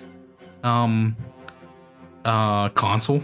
So it's still there. So yeah, we do like Gears of War. I think Gears is pretty damn cool, and I'm a lot more hopeful when they have said that like the biggest thing that they want to tackle is they want to bring those horror elements back. They want to make this like a spooky game, a creepy game. So I have a lot more faith in it. That's encouraging. It's encouraging. But I also don't blame people that are bitter, nasty, and old and slaves to darkness if they wait for the game to come out and see how it is. So I don't blame this. But if the game is pretty good, I think Waves and I might have we might have to set some time aside to play a nice campaign, a co-op campaign, because these games are awesome co-op. And Horde mode's awesome in these games co-op as well. Yeah. So, Yep. Even the multiplayer was pretty solid. I mean, it was pretty basic, just third-person shooter multiplayer, but it was really fun. Yeah. So, I think there is a part of me that like this is also there's a business-oriented part of it as well, where it's not just a love letter and all this stuff. I think this is also them trying to bring back that old guard. So it's like, okay, here's your prequel. We can bring back these iconic characters. Then we can do a sort of we could do some sort of Marcus Phoenix collection, bring the original trilogy to the modern games, and then after that they'll do like their Gears of War 6 or something like that. If I had to take a guess. So I am I'm optimistic. I think this one's going to be pretty good. I don't really, like, at the very least, I don't think it's going to be a bad game, but we'll see. We'll see for sure. We done with Gears of War here, fellas? Moving on. Call of Duty Black Ops 6. It is the continuation of both Call of Duty Black Ops 2 and Call of Duty Black Ops Cold War. They came out a couple years ago. Treyarch's latest game in the Call of Duty Black Ops franchise. And the first Call of Duty game that has gotten a 4-year development cycle. And this game, it had a trailer at the beginning of the show. And then after the show had an entire developer direct, which was kind of neat, kind of interesting. I wasn't quite sure at first if they could even fill it out, because previously we had Starfield. Starfield's such a big, vast RPG where it's like, oh yeah, clearly you could fill 45 minutes. This one, I don't remember if it was 45 minutes or anything like that, but the direct was definitely full of stuff. So, Waves, your resident Call of Duty codfish head. What are we thinking of Black Ops 6 and the developer direct for Black Ops 6 in general? Well, MW1 was okay. Let's say this. They're on their little, with the Modern Warfare series now, they're on their like reboot kick. With the Black Ops series, they're still continuing the original story from Black Ops 1 and 2. Cold War, did you ever play Cold War, Tom? No, but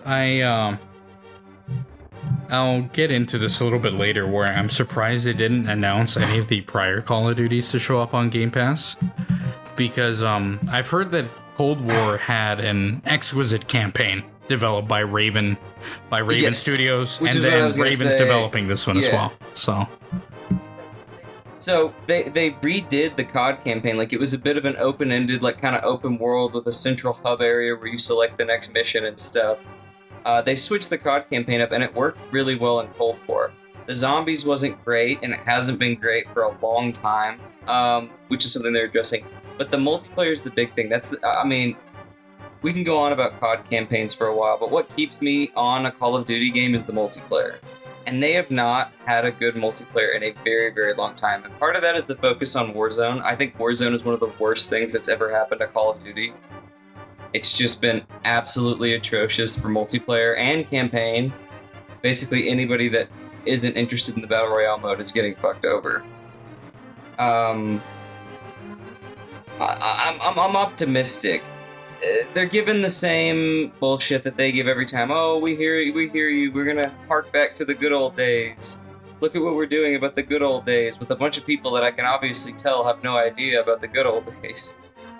So, I want to be optimistic, but the MW2 and MW3 reboots are so atrocious and so egregiously just ridiculous and stupid. Yeah. I'm not sure I can. I want it to be good because they've treated Black Ops better, but they're gonna have a lot to make up for with the round-based with the round-based zombies. And I mean, I think this game, because Warzone covers a lot of the patches in Call of Duty. If this game doesn't do well, it's gonna have serious implications for the Call of Duty franchise. Because at the moment, Warzone is the only thing that's pumping any sort of blood into Call of Duty's veins. The multiplayers on the other releases, anyone you talk to will tell you that they've just been absolutely fucking awful. The only thing keeping these games alive is microtransactions and Warzone. Okay. What do you mean by the normal multiplayer? What makes the modern ones so bad? Like, people just drop it right away, or balancing issues. They cannot make fucking maps to save their lives anymore. It's just ridiculous. They cannot make maps. And they get really mad, like Call of Duty Modern Warfare 2019, the first in their stupid little reboot series. They started remastering old favorite maps, and the community was like, oh, thank God, these are so much better than your guys' maps.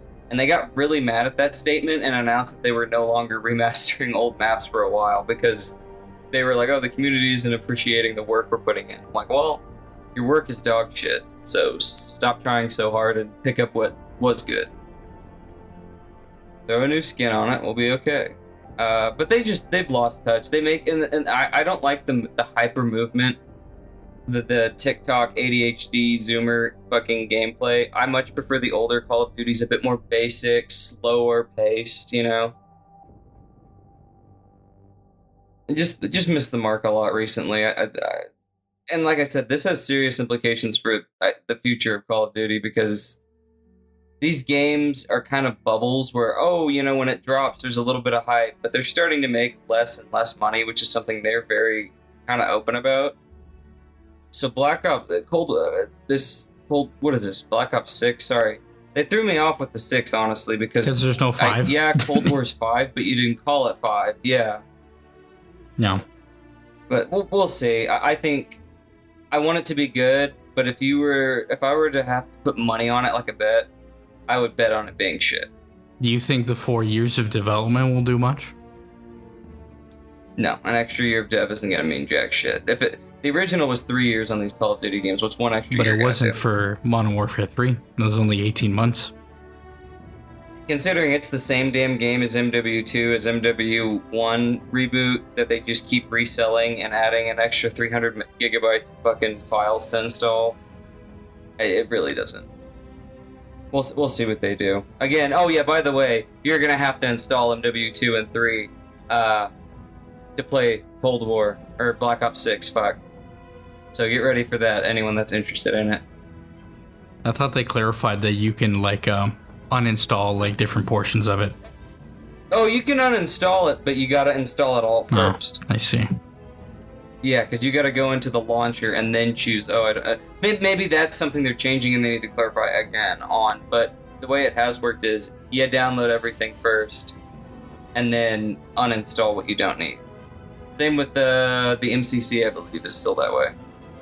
You gotta go in once the game's installed and take stuff out. Well, on Steam, you can just you can choose what to install, not to install. It's the same on the Xbox app for PC, for MCC anyways, but that's beside the point. Andrew, moving on to you. Somebody that's not probably, like me, nowhere near as invested into this thing. What do you think of this? I mean, I don't really. The last COD I played was Black Ops 1. So I'm with you there. I think the last COD I played fully was Black Ops 2. Ages and ages and ages ago. I spent more time on the Zork Easter egg than I did actually playing the game. How? So I really don't care for COD. I will say though, I did tune in for the little showcase. I did tune in for a little bit for the showcase after the fact. How they were mentioning how some of the changes they're making to the movement. So it's good to hear that they're innovating. So I think that's good for the franchise. I don't know, but it means that they care enough to continue evolving or something. Or maybe they'll all just blow over when everyone will decry this one like they did Advanced Warfare and something boots on the ground and we go back to square one. Yeah, I'm much in the same spot. I don't really know what to think. Last one I played was Black Ops 2. The GOAT. I didn't even think it was that good. I thought Black Ops 1 was better. But anyways, I do think at the end when the Chinese drones come in, and it's like, it's the Chinese, the Obama is saved. I think that's so funny. I think that individual line is really funny, but this one going in one, I do want to play Cold War because apparently the campaign apparently is really, really, really good for it. And so that's the only thing really bringing me into Call of Duty. And so I didn't buy Cold War. And so the saving grace, I guess, for this is the fact that this is the first Call of Duty. Might be the only one, who knows, depending how it goes. But this is the first Call of Duty that is on that's on Game Pass. So just by that virtue alone, I will install it and play and see what the game is like, at least for the campaign. But with it, I'll probably dabble into the multiplayer and zombies and see what that's all about and stuff like that. I'm a bit more optimistic, but that's because I haven't played one in a long time, so I'll probably feel refreshing and different and stuff like that. I will say that when we watched that initial trailer right at the beginning, you could tell the showcase started very, very well for us because we all broke out heavily laughing when we heard Slick Willy come in. It's like I need your help, Mason. Something like that. It was so funny. We were laughing so hard here in the call. It was wonderful. But Cold War's pretty good, and so I hope they bring that one to Game Pass at least, so I can play that one and then hop into this one. I feel like they will, considering Black Ops 6 is directly tied to it. Yeah, and then that one's already quite a few years old now, so we'll see. Yeah, and the zombies, well, let me see, was Cold War... No, I'm thinking of Infinite Warfare. Infinite Warfare had underrated zombies. Oh, is that the space one? Yeah. Oh, I said Advanced. Well, Advanced Warfare is in the future with double jumping, but Infinite Warfare is way, way further in the future. That's the one that everyone was bitching and moaning about, right? Yeah, it was really good. both the multiplayer, the campaign, and the zombies. It's actually really underappreciated. It just came out at the complete wrong time. I saw the narrative and and some of the cutscenes for that game. And Infinite Warfare is always going to be in my mind as being the game that is quite literally a ripoff of Mobile Suit Gundam. Yeah. Oh, 100%. Like the narrative, what's about, like Mars creates its own faction and then does does a war on Earth, and it's like the whole dynamic. The main villain is basically like Charez Novel from Gundam. So I always saw that as like Jon Snow as Charez the Noble, and I could go for that. Yeah, I saw that, and it's like I'm just sitting there, I'm looking at these cutscenes, like it's just Gundam. It's just Gundam, man. Like I was like, hold on a second. This is Gundam, but for white people. Yeah. But that was it. What do we think of it as a direct format? I think it was kind of neat. I think it was kind of neat. Well, I like the direct format, but I think it was kind of neat. It was not as good as the Starfield one, but that's because Starfield had so much more to show off. So, you're going from Call of Duty, like, what is this one? The 19th or 20th Call of Duty? To like brand new Bethesda game that we don't know about. So there's a bit more of an interest in that. So for sure, we'll see. We think we're done here with Blop 6. Yeah, I think so. As they would say. I haven't heard it called that in forever. Me neither. I was just thinking about that. I was like, what's the acronym for it? It's like, Blops. Oh my goodness. It's an ancient piece of lore. I miss the good old days, dude. Like Black Ops 1, 2010. I miss it, man. Boy. I really do.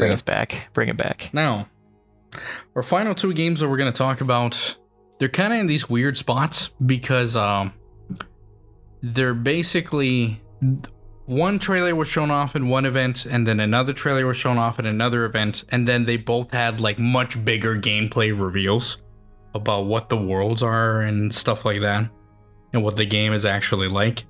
And these two games are Star Wars Outlaws and Dragon Age: The Veilguard. But we're gonna start with good old Starfart. Love me some Star Wars. We're gonna go with Star Wars Outlaws, set between Episode 5 and 6, aka The Empire Strikes Back and Return of the Jedi. This game takes place in the middle of the Galactic Civil War, but stars Kay Vess, which is a wonderful Venezolana, playing this lady with an 80s haircut and this disgusting cute creature thing that basically is like it's like a dog if dogs were really, really smart and knew how to handle a gun.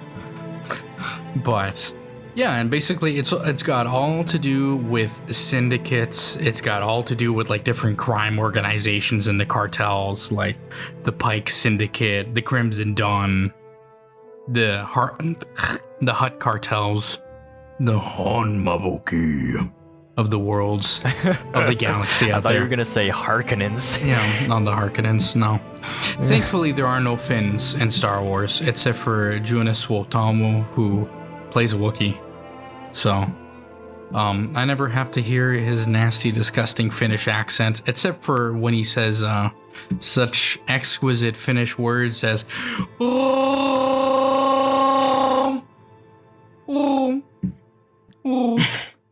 That's just the E with the umlaut over and over yeah, and that's over a again. Lapland accent that they don't talk to you about.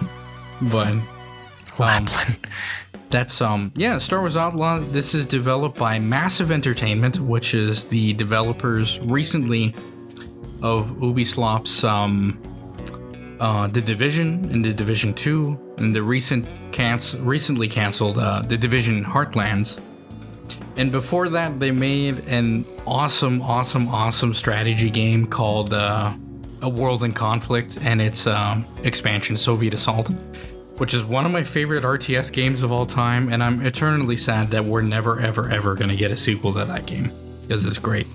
But yeah, this is billed as the first open world Star Wars game that is basically like, seems like a Star Wars GTA, but in space, where you got different planets, you got like speeder bikes and different speeders and stuff like that, blasters, swindlers, you know, like driver flyers. You can go into space, you can do other things, you can get, there's a wanted system where, you know, you break the law and you break the crime, and then you get a wanted system, and then if you get to the final wanted system, basically like death troopers start spawning, like, you know, start arriving to clap on your ass. But anyway, so with this, Andrew, what are we feeling about Star Wars Outlaws now that it has a nice big fat gameplay reveal?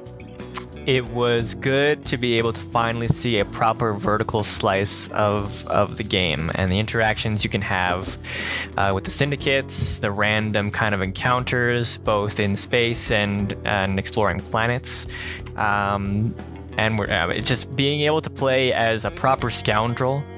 No connections or ties to the Jedi is just a breath of fresh air that Star Wars games in general just needed.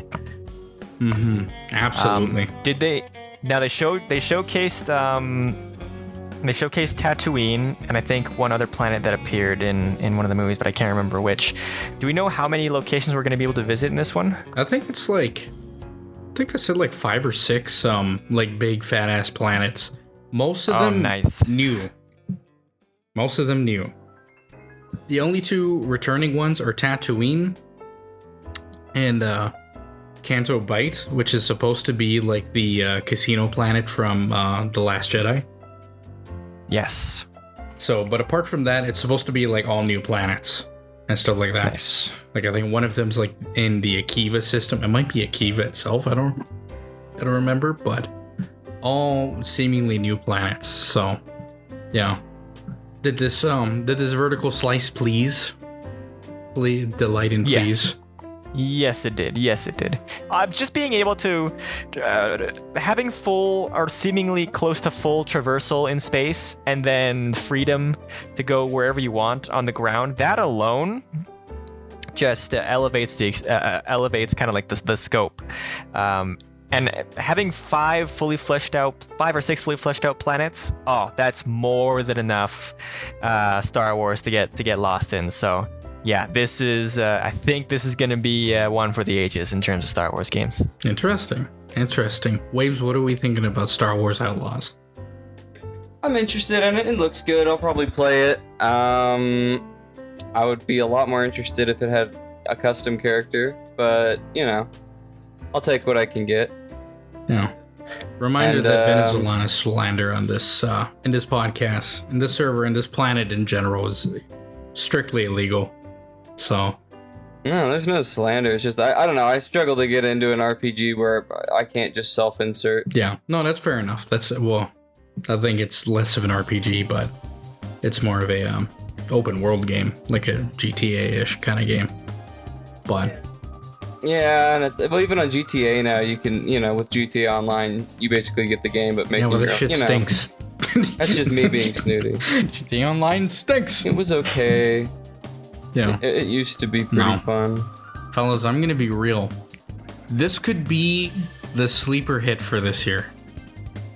These 2 games here, honestly, could be, depending how they turn out. It's a Star Wars game. Can it count for a sleeper hit? No, a sleeper hit as in like our personal enjoyment and how we love it. Not sleeper hit as in like it makes up a lot of money. Because like, no, it's Star Wars. It's naturally going to make a lot of money. Because like, even like Jedi Survivor, I think was like the 7th or 8th best-selling game of that year. I think something like that. And it was good. And it was one of the best games of that year. It was my second on my top 10, beaten only by Alan Wake 2. But I think this could be a really sleeper hit. In many conversations I've had with our good old co-host Michael, who's not here to defend himself. Granted, he doesn't need to defend himself this time. We've had so many conversations of like, man, I wish there was a Star Wars that was like a GTA Star Wars. We've wanted that forever. a GTA Star Wars where if you get wanted, then like they send stormtroopers after you, or like a Star Destroyer if you're in space and stuff like that. I think we might just be getting that. And I don't think it's going to be, like the budget and scale and style of GTA, but Rockstar's on another level. They're on billion-dollar budgets now for their games, so which is wild. But no, I think this is going to be really good. I think that there's a faction system, so it's like, you could work with the Hutts and please them a bit more, or like work with the Pikes.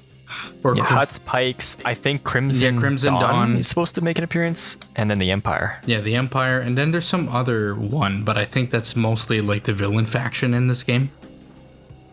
And so, this one had I think had a really nice showing. It had I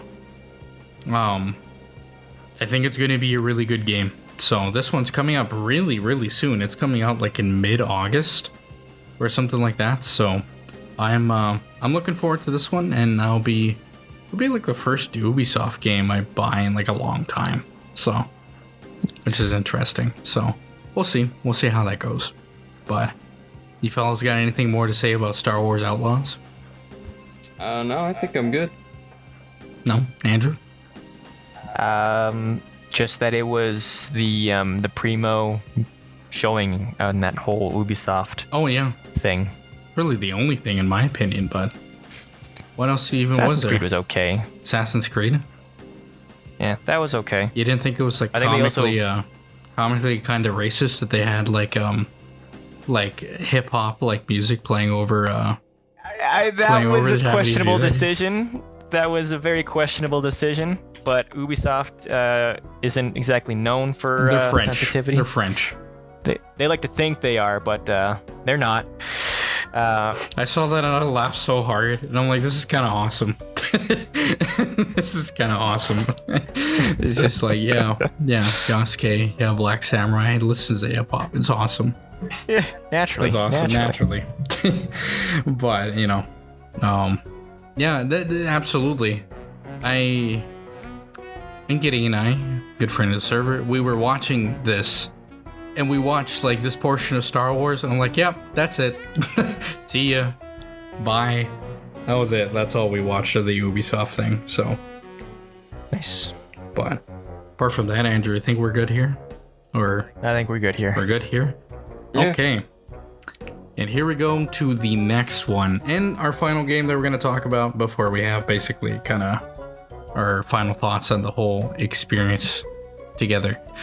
We have Dragon Age the Veilguard, which is the latest game in the Dragon Age series, which is a storied RPG franchise from BioWare, which is a very, at least it used to be for me, and it is somewhat for Andrew, a local RPG developer from Edmonton, Alberta in Canada. So it's so local that Andrew and I have gone to the Melkor building that they are in and point at it menacingly. We've expressed our frustrations. Yeah, expressed our frustrations. And so this was a very interesting, and it's kind of nice that we put it aside from the rest of it, because it had this sort of reveal trailer at the Xbox showcase, and the trailer was not good. Yep. I know that Dragon Age typically has trailers where the tone of the trailer, especially like the intro or debut trailer, does not match the tone of the actual game itself. Most famously and beloved, I love this trailer so much. It's freaking awesome. But the original Dragon Age Origins debut trailer, where it's like the Grey Warden killing a bunch of Darkspawn. Nah, that was very tonally appropriate. Yeah. I don't care what anyone says. Yeah, but it's certainly more tonally appropriate than whatever the hell that reveal trailer was at the Game Awards. But yeah, and he's going through the trailer, and it's just like it's like, sacrifice, this, like honor, all these other things. Like, this is what it means to be a Grey Warden. And then it's like, it's Marilyn Manson's The New Shit, like right after that. It's the greatest and ever. It's so awesome. And especially because the game is like not that tone at all. It's like, it's a bit more goofy. It's still like dark fantasy. But it's like, yeah, it's nowhere near that. But that's an awesome trailer. They had a gameplay trailer too that had like Duncan in it quite a bit from Dragon Age Origins that also had that song. It was awesome. But man, oh man, this trailer was pretty rough. Some of it wasn't bad, but it was like the tone, the presentation, like just very odd, very, make my case, very 2018 of this game. Because if you look at the other things that came around that time, it's like, oh, I see. This does seem like something that would have came around then. Like your Anthems, or your Apex Legends, or your, it's like, that's where that came from. But, yeah, and it showed basically a showcase of all your companions, but the dialogue was kind of off, the tone was kind of off. I don't think the companions were any kind of bad, or I actually think a lot of them are really neat and interesting. But it's, yeah, the trailer did not, certainly did not please. And then a couple days later, 2 days later, they released a full-scale 20-minute gameplay review that showed much more of what the game is about and more the tone of the game, the gameplay of the game, and that sort of stuff. And so this has been kind of an interesting roller coaster ride. I remember right after the showcase on the Monday, I think, they showed like quite literally like 20 seconds of gameplay, and it was like basically from the beginning of the gameplay reveal where they pop out of the door into like Mithranthus, which is like the main Tevinter city from this from the setting. Then it was like them popping through the door and yeah, like these big searchlights in the city and stuff like that. And it's like this 20 seconds is better than that trailer. This 20 seconds is better than that trailer. That trailer was bad, but Andrew, we've been through this shit since the beginning, man. With Dragon Age. Yeah. What are we thinking? Oh boy. This. Oh jeez. Because you saw the trailer and then you saw the gameplay reveal. I did. This, I'm scared that this is gonna be BioWare's last hurrah if it doesn't do well. It's not. They said it isn't. They can say whatever they want now. It doesn't mean it's gonna be the case in a year or two. But first off, the gameplay trailer is a huge departure from RPGs in general. Like, the entire time I was thinking this is just the Spider-Man PS4, PS5 game, but with the fantasy texture. The way they are flipping around, the movement speed, having access to only a few different abilities. Like this is to call it an RPG is a bit of a stretch. And the fact that you're only limited to 2 companions that you have absolutely no control over, that's clearly a pullover from when the Mass Effect team was pulled and combined with the Dragon Age. So I look at this and I honestly I don't see Dragon Age. I do not see Dragon Age from that gameplay.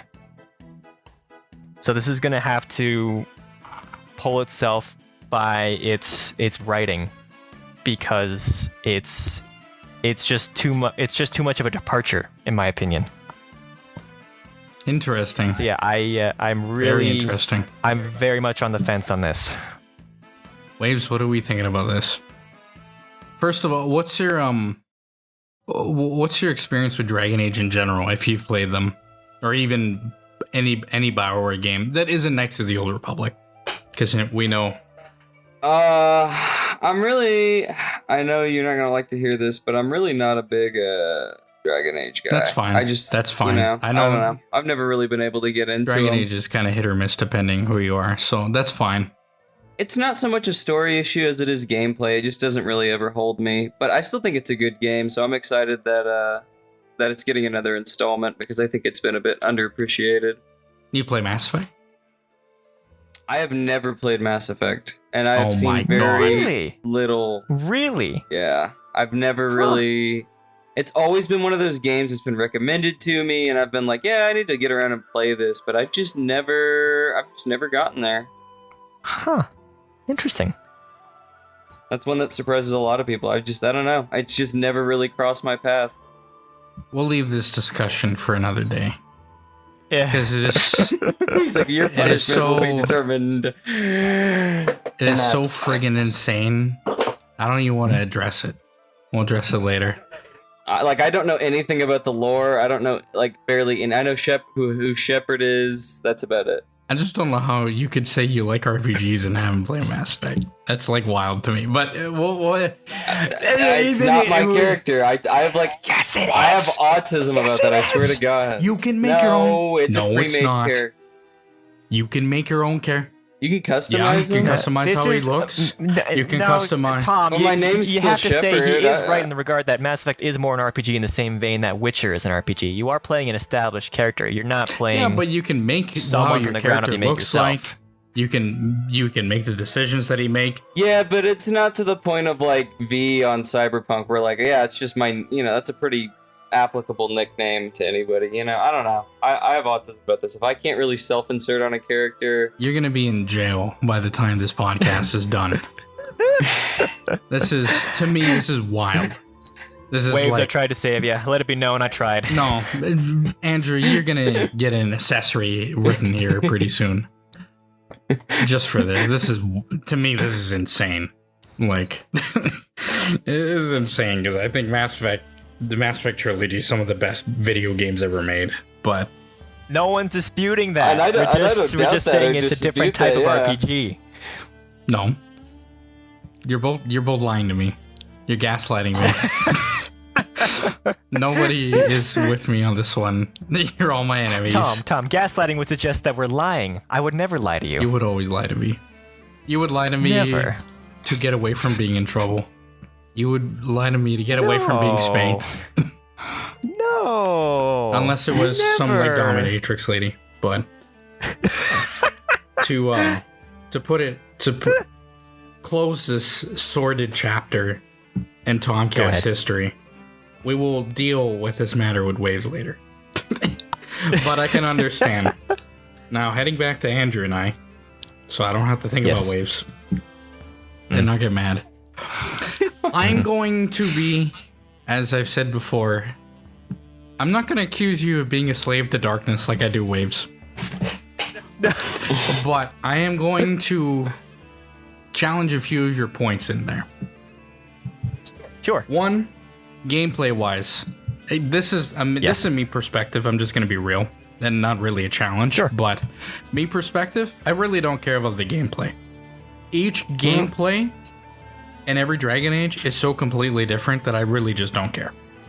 It could be a freaking shooter for all I care. It could be Link's crossbow training, and I couldn't give it down. I'm gonna be real. As long as it could be Varric's crossbow training, I couldn't care. Varric's I would pay for that. You know. I'd pay for that. For me, especially with Dragon Age, it's more of a narrative thing. I'm more here for the narrative. That being said, with the gameplay, there's two things, and this could be me completely coping, just coping and seething, mostly coping. But one, this was a level 1 player. Two, by the time you do get more abilities as the game goes on, and they've showed they didn't show it there, they showed it in they showed it through screen caps and stuff like that Mike Gamble has posted. There are tons and tons of abilities that you can do. there is like Mass Effect where you can chain like different combos of abilities and stuff like that, where somebody slows them down, somebody throws them up in the air, and you throw an AoE attack at them, like sort of stuff. So there's that. To me, it just seems to be like just the Mass Effectification of just Dragon Age, which to me is personally it's just fine because it's more about the narrative. That being said, if I had to be bold, I think this is what Dragon Age 2 was supposed to be, but they couldn't really do it then. I think this is kind of the action-oriented sort of like combat they wanted to do, especially once you get a bunch of abilities and stuff like that, and it becomes more kind of like Mass Effect. I think that's kind of what they wanted to do. I can legitimately 100% understand if somebody goes, no, this is not my Dragon Age. Hashtag not my Dragon Age. I can understand. I'm just gonna point to the rest of the other Dragon Age games that each one has changed, and it's like you either have come back for more or you haven't, and that's how it is. Like I know people who have dropped because of Dragon Age 2, and then some people that have dropped Inquisition because it wasn't like Dragon Age 2, which is kind of like wild. There's people I know that like Origins, didn't like 2, but hated Inquisition. And I'm like, I have no clue. But anyway, that's beside the point. Basically, my point is, gameplay-wise, I really kind of don't care. It's like, as long as the gameplay's decent, at least this is good, I'm kind of fine with it. I don't mind if there's only like 2 other sidekicks with you and stuff like that. But what I'm more, especially with the tone of the trailer, that to me personally got remedied with the gameplay reveal, and you didn't go all the way through, so you probably didn't see, I don't know how far you got, but to me I was more worried about the story, the tone of Dragon Age, like those sort of things. And personally, with that gameplay reveal, what little we've seen, they could change completely. I think those worries have been alleviated by me. I don't think they're going to alleviate most of the audience. I think, I'm going to be real, I think with modern day BioWare games, I think they're kind of like Bethesda games. I think there's people that just want to hate them, and they go into them already making up their mind of what they're going to think. And personally, their opinion's just worthless to me. Like, I don't really think their opinion is really... If you come into something just to hate it, or you know you're gonna hate it, and you don't even give it a fair shake, I just think your opinion's worthless. I'm just gonna be real. But I think for me personally, most of like the narrative stuff has been alleviated, especially near the end when they do get to Solus, and there's stuff like, you know, you get to choose like, oh, I need to go do this thing that's important. Who do I bring with you? Do you bring this lady or do you bring this other lady with you? Do you go and do these things? The fact that we're going back to Origins where, yeah, you get to choose male, not male. We just say male, then human. No, human, elf, dwarf, and then Kunari. Then you get to choose like a sort of like faction origin. So it's like Antivan Crows, the Grey Wardens, the Morn Guard, a bunch of other stuff like that. Did they show that in the gameplay reveal? No, kinda. They showed there was like a dialogue that you could say for like, it's like the Night Watchers, something like that. It's an organization that one like mage lady was a part of, or is a part of, that is like, oh yeah, these like this organization in Tevinter that helps each other out, because Tevinter, as seen from the first time that we've seen Mithranthus, the capital of the Tevinter Imperium in this setting, is a 1984 fantasy hellhole where there's a giant floating circle disc with spotlights. Panopticon. Yeah, an Opticon with a spotlight looking at her. Hey, what are you doing? And I thought that was freaking cool. I thought that whole one. I think this game looks gorgeous as well. Like, the last time I saw Scout Harding was like an Inquisition. So seeing her this time, her hair, like she looks way better. The character model looks way better. The game looks gorgeous. The environments look great. I posted on the Discord a couple days back or whatever, like a bunch of different like shots that they have of the game from like in different places. And it's like those screenshots look gorgeous. Like those areas look cool and gorgeous, and it looks like Dragon Age. So I think this was one of the biggest I would say, like, it was originally one of the biggest question marks going into this sort of E3 season. And it's the one that thankfully has been cleared, at least for me personally, in a more positive way. I think I've gotten into it where it's like, maybe the mass audience won't like it, maybe not. The media seems to like it. The media's like, we've seen this game in closed doors. Old BioWare's back. That's what they've said. I don't think so, because old BioWare's literally gone. Yeah. We've gone on record ourselves saying that there's a difference between new BioWare and old BioWare. Yeah, absolutely. And it's like, as long as it's new good BioWare, then I'm fine. It's like, so I'm bumping this up to from cautiously optimistic to like excited. I think this is going to be a good game. I think this is going to be a taste of much needed BioWare that I've been wanting for a long time.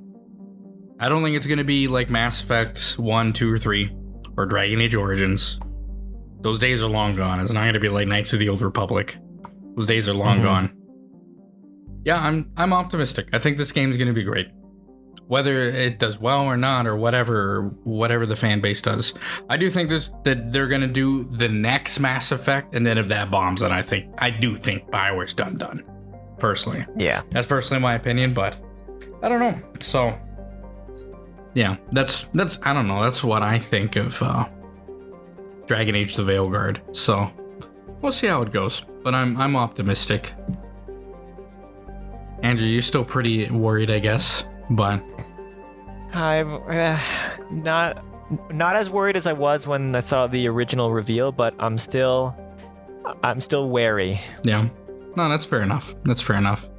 Knowing you probably wait for me to play it anyways until I tell you how it is. Look, I was already burned by Anthem. I can't be burned again. I didn't play Anthem, so because I knew I was gonna get burned. I knew it was like it's like this is gonna be trash. So it's not Anthem. That's the thing. So, I'm also like an Andromeda apologist, so who knows, maybe my worth is not that good anyways to most people, but whatever. I don't care. I'm like, oh man, that game's not even that bad. Especially for a game that was made in 18 months, my goodness. That is crazy. You got Modern Warfare 3, and then you got Mass Effect Andromeda made in 18 months. One's way better than the other. This one has been in the oven for a little longer. Yeah, so and EA has let them cook in the oven for a while. Has let them like, listen, we did bad. We're changing scope. It's going to be just single player now, no multiplayer elements. So, and let them change the game and cook while they're at it. I think since like 2019 or something like that, they changed. Something like that. So we'll see. We'll see how it is. Fellas, are we done with this part? We done with Dragon Age: The Veilguard? Yeah, I think so. Oh, for now. For now. We'll see. We'll see in a couple months, because this game's supposed to come out this year.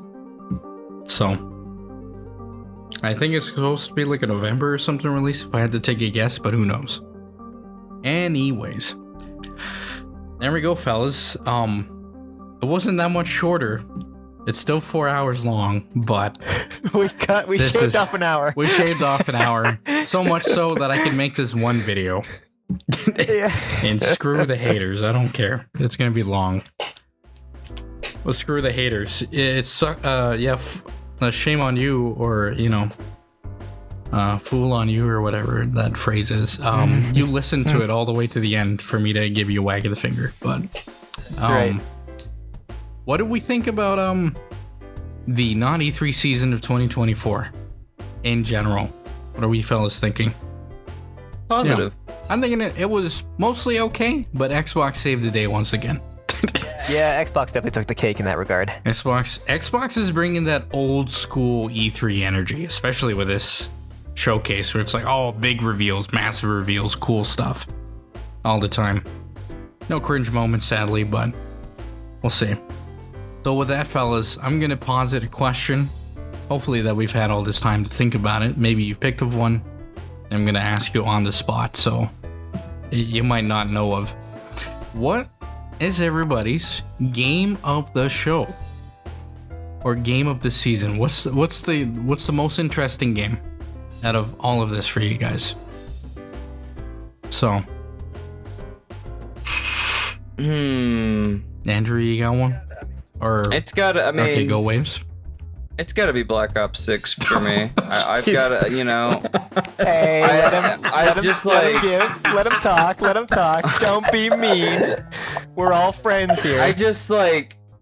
I need another good Call of Duty in my life because they refuse to take care of the old ones, which have just been infested with modders. Like, you might shit on yearly releases or whatnot or franchises like this, but it really does have a place in my heart. I've played these games a lot over the years, and I really do hope it's good. I hope it's going to be... I still expect it to be shit, but I hope it proves me wrong. Despite all the trash you talked, that's still like the... I'm not going to... It's going to take a lot for them to get money out of me, but I want to be optimistic. Game Pass? Oh, that is true. I guess it's fucking free, so yeah, no, it's probably going to be one of my top. I was going to say that. Yeah, all those games on that Xbox showcase that we talked about are on Game Pass. Game Pass. Yeah. They're all Game Pass games. So there's no excuse for people not to play it. Unless you're that broke, and if that's the case, get a job. But, anyways. Thank you, Waves. That was a good laugh. My goodness. I did not expect that at all. You talked so much trash about Black Ops 6 in that portion. And it's like, yeah, okay. I guess, whatever. Because it's make or break. Like, it's you know, it's... But if it's good, it has the potential to be really good. That's what you're thinking, right? Yeah. I'm kind of in there, too, where it's like, this is the first time I've played in a long time. And it could be like, damn, okay. Maybe I do like these games again. But, Andrew, have you picked one? Probably Kingdom Come Deliverance : 2. Yeah, really. Out of all the games shown, why is Kingdom Come : Deliverance 2 the one that like you're most excited for? Well, I might be predisposed because they did have prior gameplay release a few weeks prior to the Xbox showcase, so I came into it already kind of liking Kingdom Come Deliverance, and I mean, like, you can give Henry an old medieval handgun. Yeah, that's pretty cool. What more do I need? That's pretty cool. I'm not gonna lie. That's nice. That's not what I would have thought. Man, what were you thinking? For yours, I don't know. Yeah, I don't know. I would have thought it would have been like Star Wars or Dragon Age, but that's prior to this recording. I would have thought that, but maybe not. Man, for me? Yeah. We showed you yours. We showed you ours. Now show yours. Don't say that. Yeah, I showed you my slit. Slitterhead. That's right. Please respond. Please respond. Man.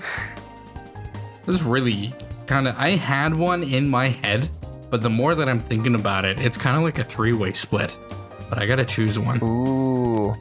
I gotta choose one. Which could you not live without experiencing? At the moment? Out of these ones?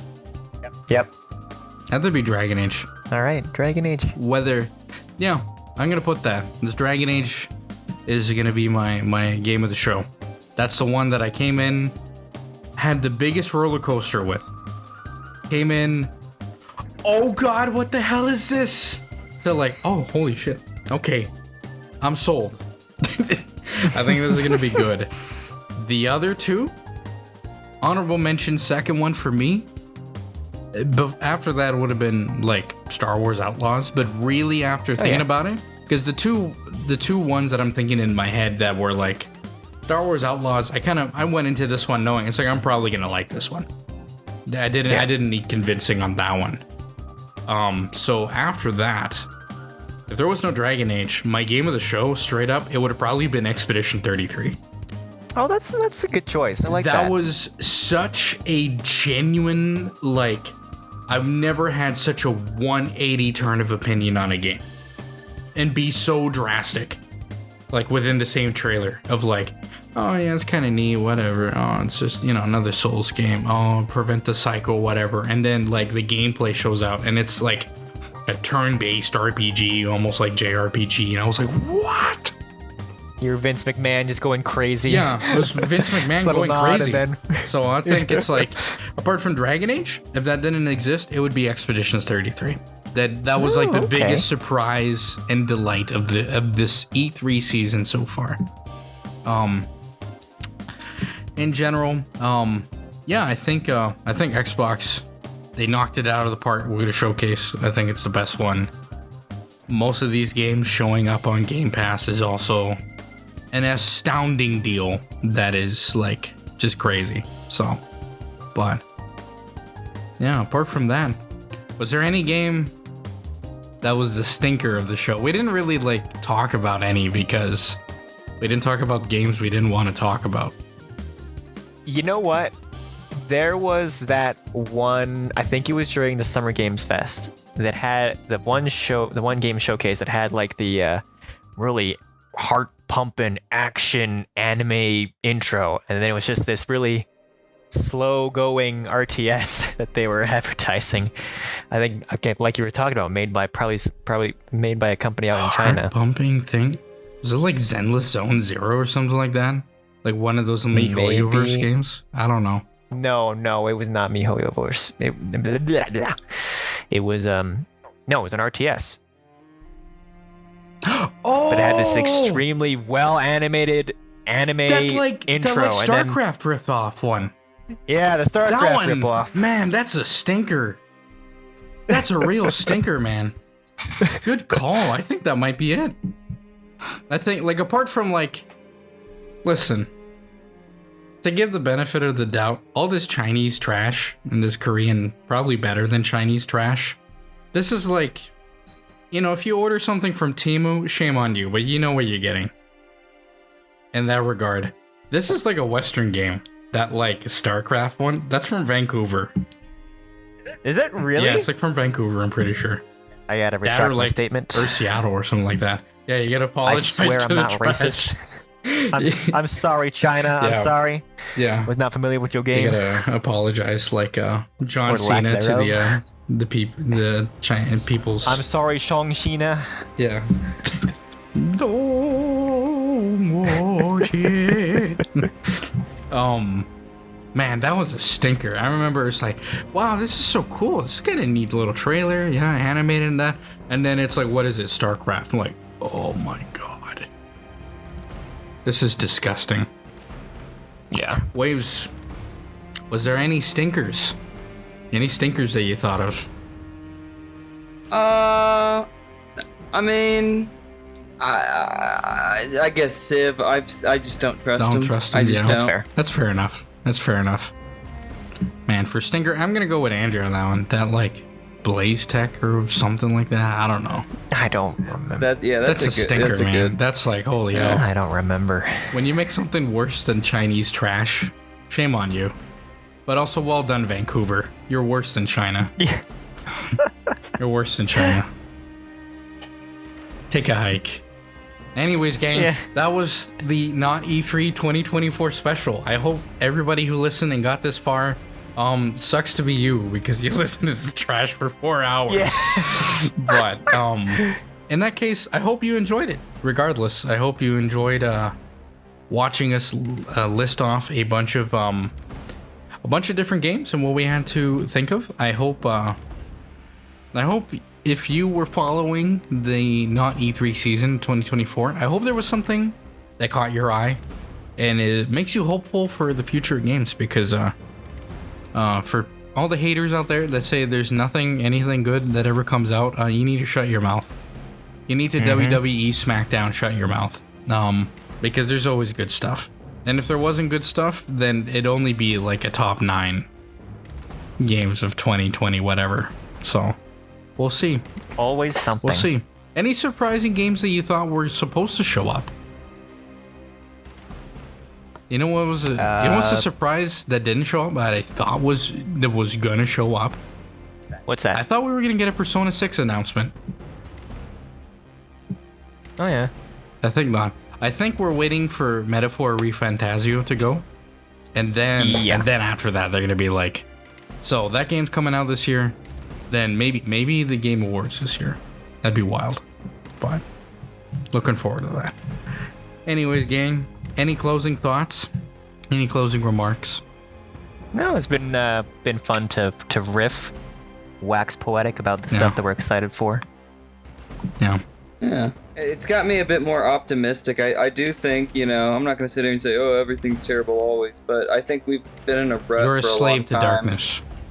Oh my gosh. And I think that a lot of these announcements were really healthy and show good signs. You know what? You're still one, but you can be redeemed. You can be redeemed through cleansing fire, maybe. There's always a light in the dark. That's right. I've never thought that, like, oh man, it sucks, but like, no, there's tons of good stuff coming out. Tons of good stuff. For show cleaning up, wrapping stuff. Apologize to the gang out there that are waiting for our Baldur's Gate 3 discussion. It's coming. It's coming. Oh, we're pretty much we got to record it. So, it's in that meantime. I hope you fellas look into what we can talk about, and then we'll reach into that. So, but anyways, Waves, you got anything else to say before we head up? No. I think I'm all good. Andrew, you got much to say? Make sure to tune into any and all of Tom's reviews. Check out the TomCasts again. Have them all on multiple screens. Make sure those other screens are on incognito mode or something so we can boost those numbers. That'd be great. Yeah. Love you all. And send my money to me directly. Through a wire transfer. Or carrier pigeon. Last thing I want to say is shame on you, Mike, for not being here. You make me sick. You have no way to defend yourself, so that's the just punishment you got. But realistically, I wish you were here, so I could hear your trash opinions. Man, I gotta think of something not nice. I mean, nice, I guess. But anyways, Mike, we miss you guys. We will hopefully all reconvene as a 4-man team one of these days. So, with that, it was great to have all of you guys on. Long ass discussion as per usual, but we're used to this trash. It's 3 o'clock in the morning right now, so I think I'm gonna pause this, finish this out, and then go take a nice little sleep, nice little nap, and then wake up in despair because it's already Sunday, and man, Monday's just another day away.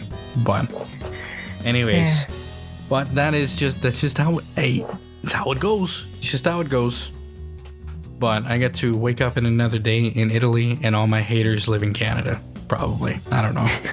So, boo-boo. Anyways, I hope you fellas had a wonderful, great time. Thanks for tuning in. This is Tom, the Chosen One, and I hope you guys have a wonderful day or evening wherever you are in the world. Take it easy.